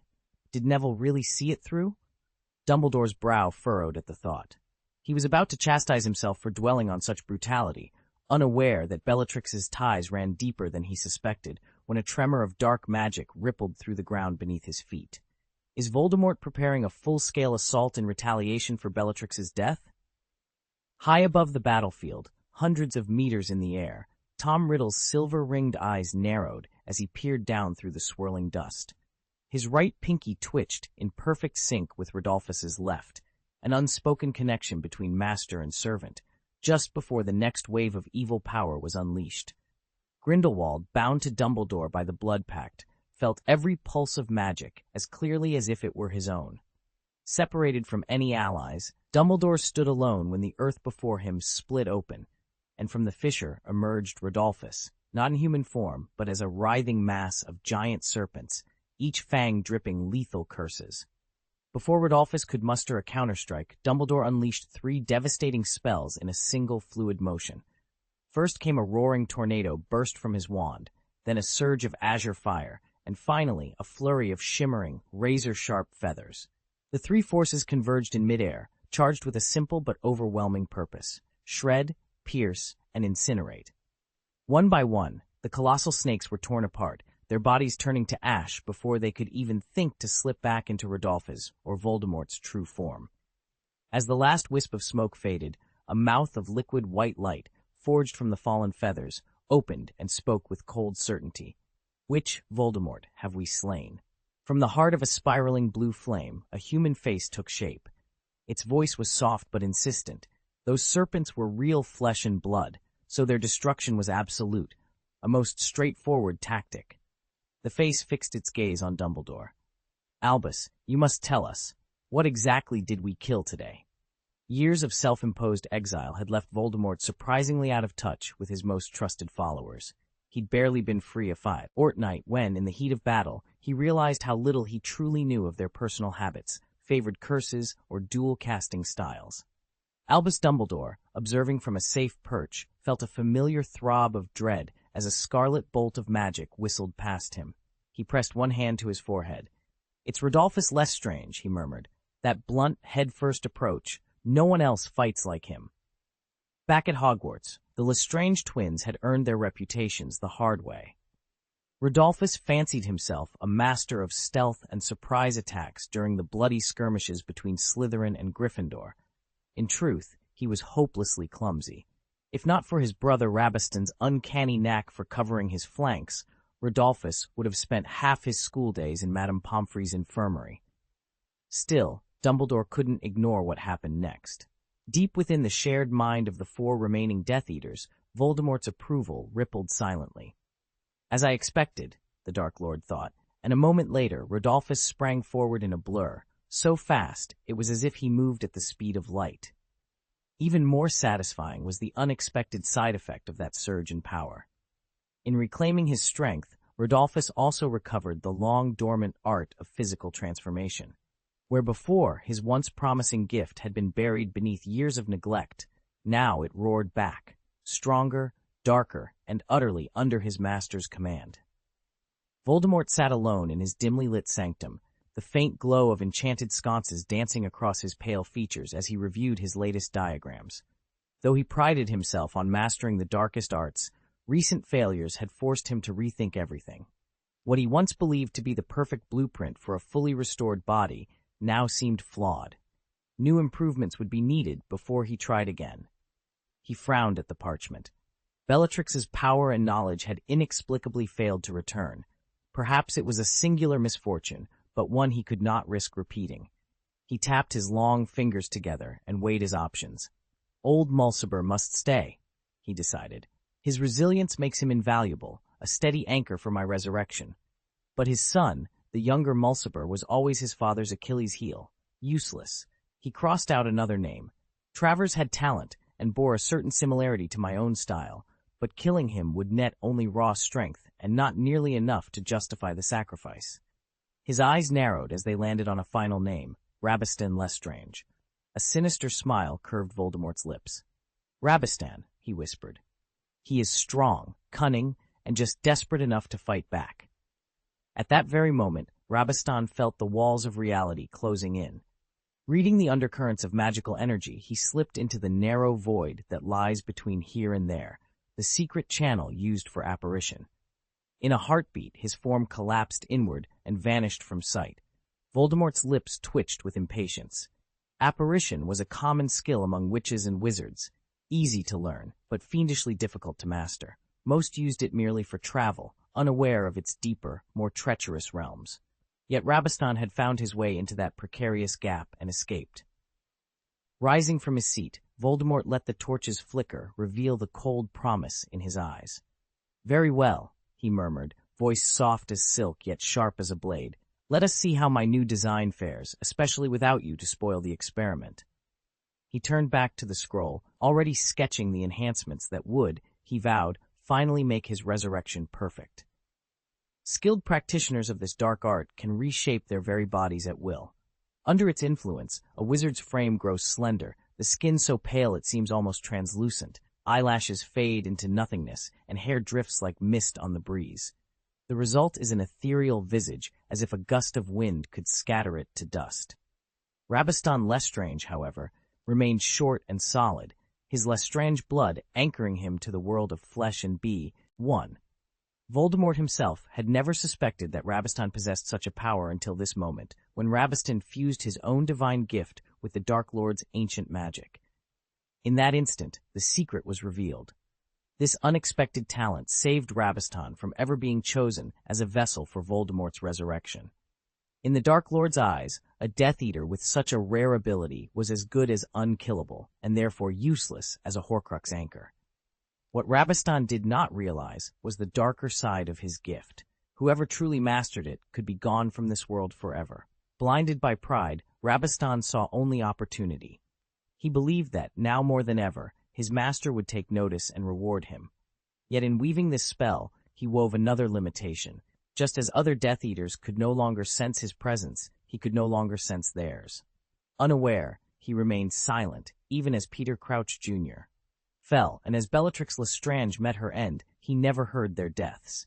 He was nothing more than a spirit kept alive by magic, unaware even that each death around him had swelled his power. Then came Rodolphus's fall, an echoing pulse through his phantom veins that snapped him to awareness. "My brother is dead," Rabastan whispered, grief softening his tone, but beneath that sorrow flickered something darker, a secret spark of triumph. With Rodolphus gone, Bella, his sister-in-law, would be his alone. He allowed himself the brief, forbidden fantasy of a new family. Himself, Bella, and the little girl Mei Ling, blissfully bound together. The thought was still warming his ghostly heart when Voldemort's voice slithered into his mind. "Rabastan, I grieve Rodolphus as you do, but there is no time for mourning. Prepare for a general assault. When you regain your body, strike due west, 9 o'clock. My followers will cover your flank." Rabastan drew in a cold breath, the world around him sharpening into focus. Orders given, he would move, and the war would reignite at his command. Chapter 360, Voldemort. From 7 to 3, Dumbledore advanced with deliberate steps. Then, in a sudden flourish of his wand, a vivid blue flame burst to life before him, its shape coalescing into a roaring spectral lion. The creature gave a single, earth-shaking bellow, then collapsed as if struck by an unseen blow. In that instant of sacrifice, the phantom beast intercepted a deadly curse aimed straight at its summoner. Dumbledore's mind raced as he replayed the scene in his head. A faint green flash had appeared the moment the lion died. Decades, no centuries, of accumulated magical study converged in his intuition. That flash could only be one thing, the killing curse.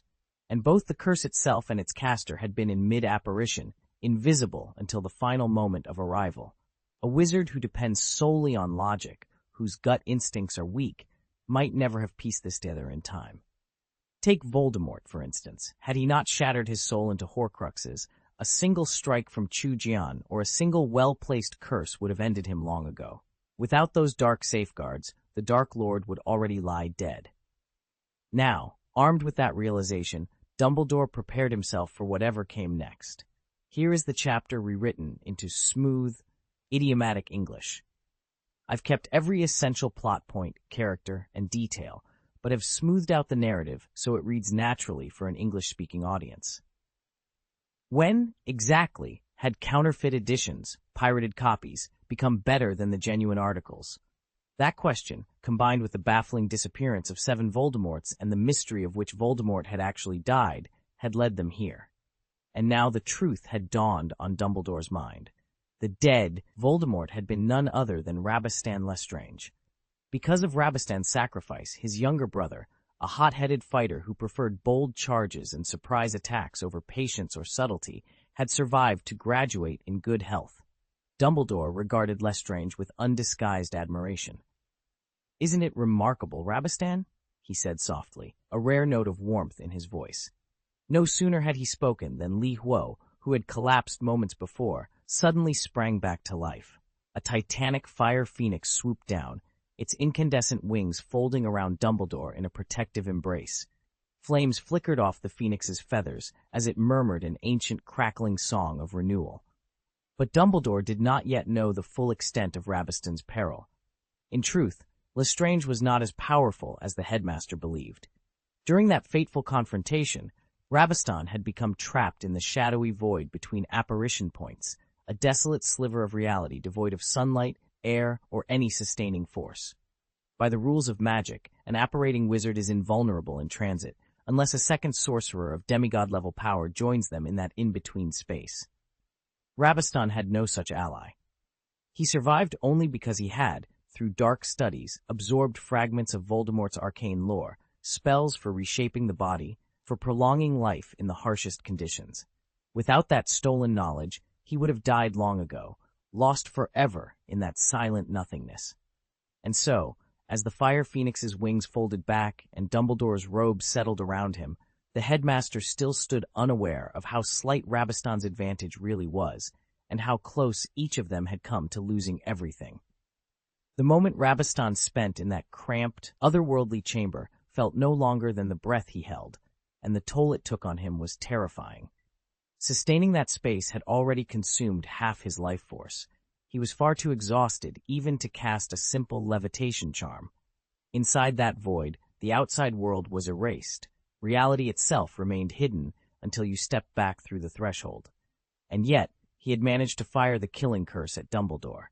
He drew on the raw, death-charged power unleashed by the fall of Barty Crouch Jr., Bellatrix Lestrange, and Rodolphus Lestrange, and Voldemort's steady, guiding voice honed his aim. He released the final curse, just as the small boats closed in on the island. Harry's suppressive wards, however, foiled Voldemort's bid to conceal Azkaban's true location. Still, because that shadowy realm had once formed part of Voldemort's own being, a wizard of Dumbledore's caliber could peer right through its veil. Voldemort's ultimate plan was to press Rabastan's blade, lethal the moment it revealed itself, against Tom Riddle, the one true threat to his supremacy. But Riddle proved maddeningly elusive, continually rising above the fray and slipping beyond every strike. Gellert Grindelwald, recognizing he was outmatched by Dumbledore, dispersed his physical form into a roiling inferno that swept over half the island. In the blink of an eye, his true body vanished without a trace. Only then did Voldemort fix his red glare on Dumbledore, and Rabastan Lestrange seized the opportunity, unleashing a killing curse meant to finish the duel. But Dumbledore had foreseen the move. With a flick of his wand, he summoned a blazing lion of living fire to meet the curse head-on. Rabastan and Voldemort, confident they'd caught Dumbledore off guard, stared in shock as their jet-black curse slammed into the fiery creature and was absorbed rather than deflected. "No ordinary shield," Dumbledore murmured, eyes bright with triumph. Most wizards, faced with an unblockable curse, must either dodge at the last second or conjure a sacrificial guardian, an enchanted beast or an unwitting person whose death absorbs the spell's force. But you see before you not only a powerful magical entity, but one I breathed true life into. Through advanced transfiguration, I gave it just enough spark of existence to be deemed alive by the killing curse. Its temporary sacrifice preserved every ounce of my magic. He lowered his wand, the roaring lion flickering around him like a living talisman. Voldemort's mouth twisted in fury. Rabastan looked pale. Dumbledore's gambit had paid off, and the tide of battle had just turned. Albus Dumbledore hovered at the edge of the blasted clearing, ash drifting like snowflakes through the air. Opposite him, Rabastan Lestrange's body floated 3 feet off the ground, yet the boy's eyes were void, his every movement clipped and hollow. From between Rabastan's lips issued the cold, serpentine voice of Lord Voldemort himself.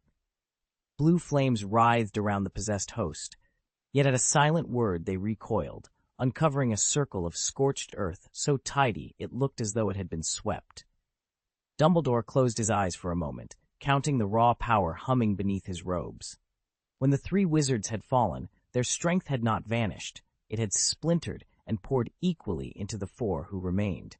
Albus himself, Gellert Grindelwald in his prime, Gellert's younger self returned from the past, and Tom Riddle, who claimed dominion of the skies.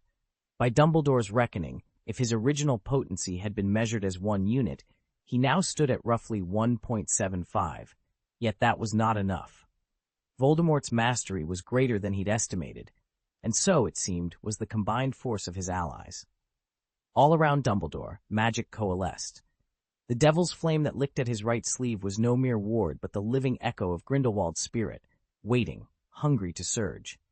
Above them both, in the leaden clouds, Riddle's light feathers fanned out, iridescent quills that could plunge like javelins at a word.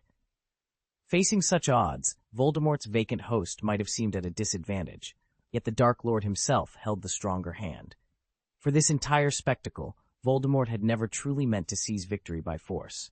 His aim was far subtler, to use Rabastan's body as bait, to draw forth the deepest wells of Dumbledore's power until the headmaster's very magic was spent.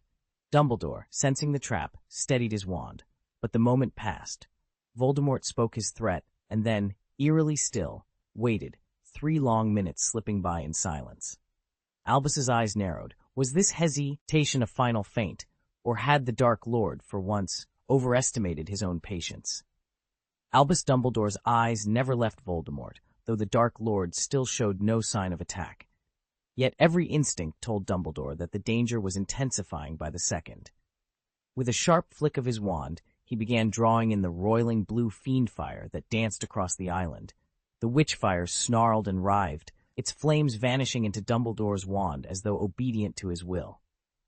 Then, with a sudden, fierce thrust, Dumbledore swept his wand outward like a whip. A slender, luminous yellow flame lanced from the tip, wrapping itself tightly around Voldemort's form. The Dark Lord wavered, his shape shimmering, and for a heartbeat it seemed Dumbledore had the upper hand. But just as Voldemort's body began to collapse, he managed one final gesture. His wand whipped around to face his opponent. In that instant, a phenomenon straight from the arcane equations of general relativity ripped open in midair. A miniature black hole, its event horizon spiraling with hungry gravity. The broken wand, the remnants of fiendfire, and Dumbledore himself were yanked into its void. The world went black. Then, through the flickering haze of distant fires, a figure emerged, Gellert Grindelwald, stepping out of the roaring inferno. With a roar of his own, he surged forward, appearing beside Dumbledore just as the portal threatened to swallow him, and wrapped the beleaguered wizard in a tight embrace. Around them, half the island's fiendfire coalesced into massive chains of flame, binding the 2 wizards in a living prison. Above the chaos, Tom Riddle hovered. His cloak whipped in the blaze-lit wind as he assessed the scene below, a dark smile twisting his lips.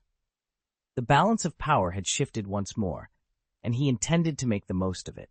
Glowing, feather-like projectiles bloomed in the air around them, each one hurled outward to guard against any surprise attack from another of Voldemort's dark doubles. For the first time since the assault began, Dumbledore, who had stood silent and still, paused mid-chant. With a faint, measured breath, he drew upon his magic, merging it seamlessly with the fabric of the surrounding ether. An invisible rift solidified into a crystalline hook, latching onto the yawning black vortex before them, a void so absolute it swallowed even starlight. As the hook secured itself, the torn edges of space gently knit back together, sealing the rupture with uncanny precision. The moment passed in silence, but its significance hung heavy in the charged air. Dumbledore's eyes, bright with purpose, betrayed his readiness for whatever came next. Chapter 361, The Special Killing Curse. Voldemort's roar shattered the midnight air as he thrust his wand forward. Anti-apparition curse! Curse you, Dumbledore! His face, pale and stretched with fury, twisted into a sinister grin. He knew that Albus and the others had already expended much of their power. Now was the moment to strike. Travers, show them your greatest spell. Avada Kedavra! At Hogwarts, Professor McGonagall pressed a heated brooch against her chest, feeling the steady pulse of Dumbledore's enchanted signal. His message had come through clear. Prepare the students. With a firm voice, she rallied the gathered young witches and wizards. Focus your strength. Let our magic stand as one. Far away on Azkaban Island, the raging azure flames that had consumed half the fortress coalesced around Grindelwald, their energy infusing his very being. Nearby, Dumbledore clutched his wand with trembling fingers, feigning utter exhaustion. From the shadowed rafters above, Tom Riddle descended like a wraith. The three dark wizards, Grindelwald, Dumbledore, and Riddle, slid into formation, backs pressed together in a tight triangle, every sense strained for the coming assault. Across the void, Traverse's voice rang out with chilling triumph. The version of Voldemort who commanded death itself let loose a mad, echoing laugh. Then, in a flash of searing green light, the killing curse sliced through space. And, in the blink of an eye, Travers appeared before the trio, his wand crackling with lethal intent. The battle, it seemed, was only just beginning. A surge of emerald light flared from the wand, and then he was gone. A sharp hiss, like water hitting a scorching iron plate, cut through the air. Riddle's protective wing on the left side shivered, flickering in and out of sight, while ghostly green datura blossoms unfurled overhead. Without a word, Dumbledore reached for Grindelwald's hand. The moment their fingers clasped, silver-white flames crawled from the meeting of their hands, racing outward until they enveloped the three figures before them. In an instant, the whispered voices died away. The datura petals dissolved into mist, and Riddle's light wing snapped back into its solid form. "Where is he?" Dumbledore's tone was grim. Riddle's mechanical silver rings whirred, his pupils narrowing. He pointed across the clearing. 100 meters out, Voldemort stood alone, beckoning them. "At 9 o'clock," Riddle said softly. As they focused on Voldemort, the sight that met them was uncanny. His face was split down the middle, the left half exactly as they'd always known, cold, pale, and skeletal, while the right half bore the grinning, drooling visage of Travers, madness gleaming in his eyes. It was as if two souls shared one body, and Travers, at least, seemed to sense their scrutiny. He widened his grin and saluted them with a crooked wave. A pale, distorted visage appeared at the left side of the chamber, and Voldemort's cold voice rang out, amplified by a powerful spell. "You're exhausted by now, especially after Travers just let loose another killing curse on you," he taunted, the corner of that cruel smile twitching. "You know what he excels at, Dumbledore." Albus Dumbledore's expression darkened. "Avada Kedavra," he said evenly. "It's evidently the only spell he can cast with any real skill. He's hopeless at everything else, once believed to be a squib, in fact." Voldemort's other hand, hidden behind his back, crackled with gathering energy. "Exactly. And because of that single talent, he surpasses every other Death Eater in his mastery of the killing curse, and he stands closest to me. Since you are to guide me into this magical world, I see no haste in ending your life. I'll grant you and your friends time to ready yourselves. In the meantime, study Travers's curse. Pay particular attention to how it behaves once he transports into our realm with it." Dumbledore recognized the stalling tactic immediately, yet he and his allies had their own reasons to delay. The blessings of Hogwarts' war magic continued to suffuse Heir bodies, strengthening them even now. Dumbledore stood with Rabastan and Travers at his sides, their wands leveled at Voldemort. Calmly, he assessed their enemy. Tom's killing curse has evolved beyond anything we've seen, he said. He can sever the most basic connections between us, distance itself, our line of sight, even the faintest echo of his footsteps. I've faced many Death Eaters, but I'll admit it, both Rabaston and Travers have served their master better than you have. Your one unmatched talent is survival, like some unkillable cockroach. Voldemort's hiss rose into a furious shriek. No, Dumbledore, you're wrong. It isn't merely killing, it's devouring. My mastery of Avada Kedavra has consumed every other spell I ever learned. Each curse I release swallows everything in its path, leaving only body and soul intact. That is why I've been harvesting extra magical energy, sacrificing it. Before he could finish, his form dissolved into mist. A towering pillar of emerald light erupted overhead, cascading down upon Dumbledore and the two Death Eaters. Moments later, Voldemort reappeared several yards away, his face twisted in triumph. "This will only amplify my curse," he whispered, and with a flick of his wand, vanished again. "Farewell, Dumbledore." When the green glow finally faded, Albus Dumbledore lay sprawled on the cold stone, utterly still.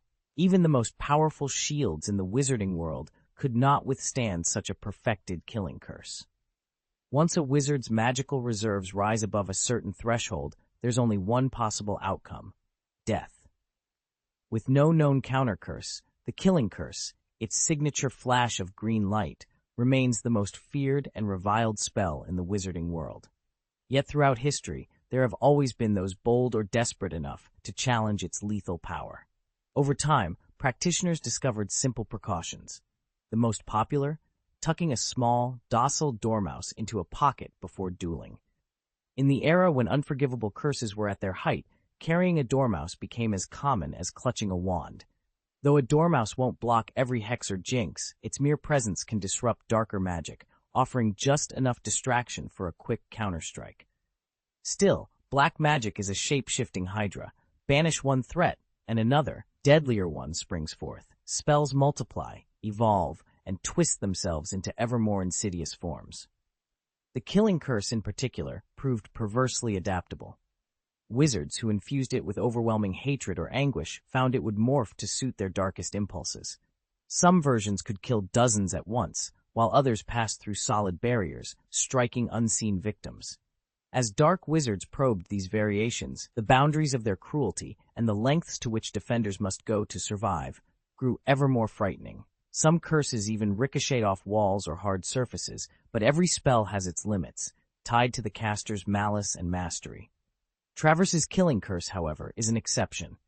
From the instant that bolt of sickly green light springs from his wand, its power only intensifies, ravenous for every intangible concept he's ever stolen: fear, regret, hope. At the battle's outset, he unleashed such a curse, and since then he has been feeding on those hidden energies, even the secrets he sapped from others and concealed from the world.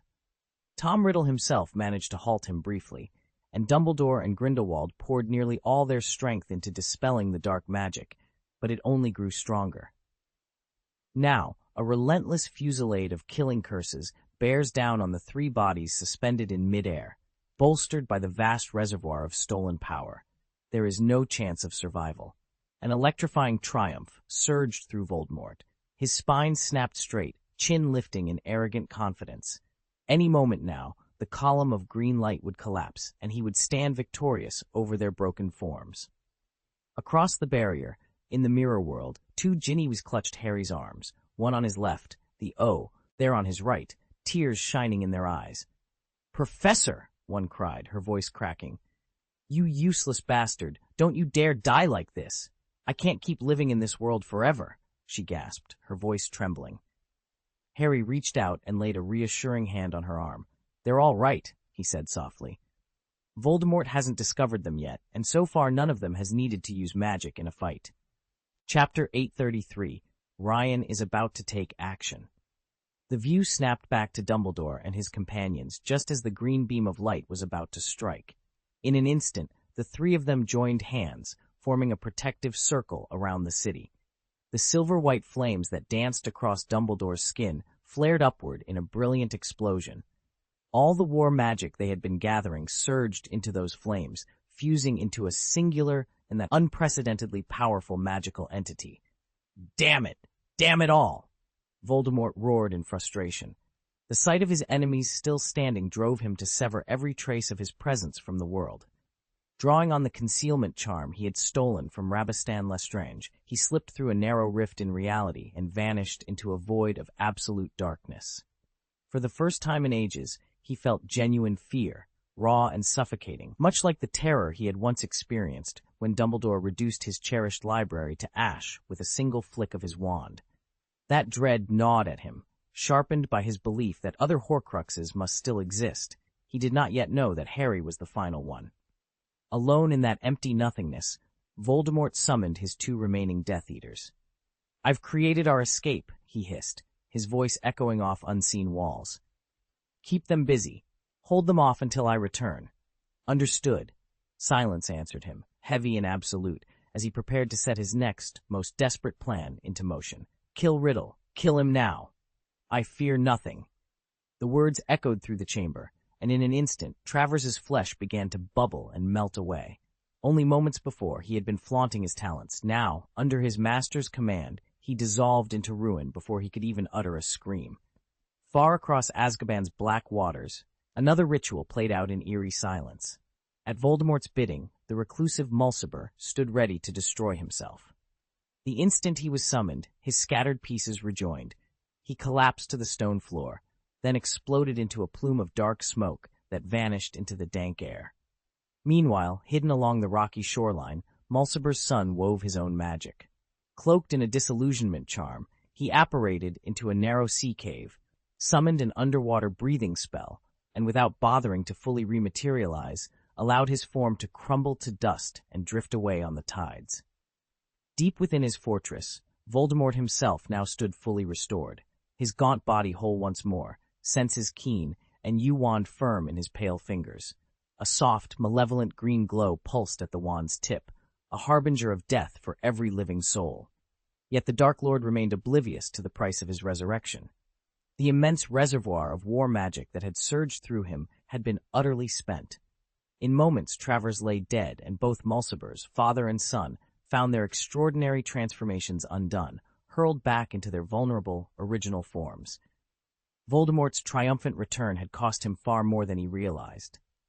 Grindelwald's veins no longer pulsed with blue flame. Riddle's soaring, almost godlike magic had ebbed away. Even the miraculous phoenix-born power that Dumbledore had awakened within himself lay dormant once more. All 3 remained unharmed, demigod wizards on the very edge of godhood, but their strength had receded to its former limits. They had only just escaped Voldemort's death curse, a 30-foot-wide eruption of blinding light that might as well have been a cannon discharge. Now, wary of a second assault, they wove subtle wards to sharpen their senses, attuning every fiber of their being to the slightest shift in the air. There could be no more reckless flurries of raw power. "The Mulcimbers are dead too." Dumbledore's ears twitched as his 5 senses fused into one uncanny awareness. He could feel the chill of death lingering in the air. No sooner had the words left his lips than Grindelwald materialized at Riddle's side, and Dumbledore, vanishing in a breath, reappeared behind him. In that instant, the 3 of them stood ready for whatever Voldemort might unleash next.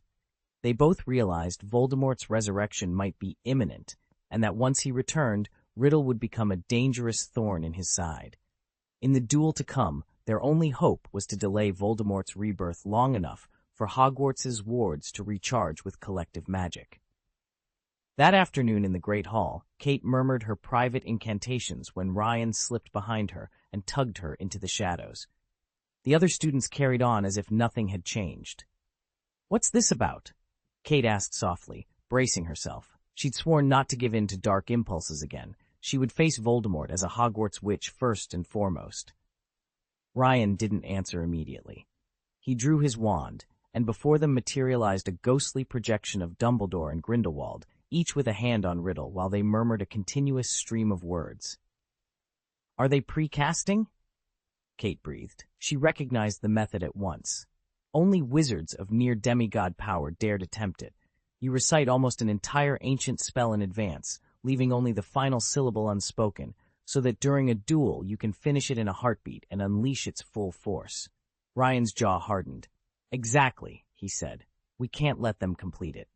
With that, he raised his wand and took a defensive stance, ready to intervene the instant the last syllable slipped from Dumbledore or Grindelwald's lips.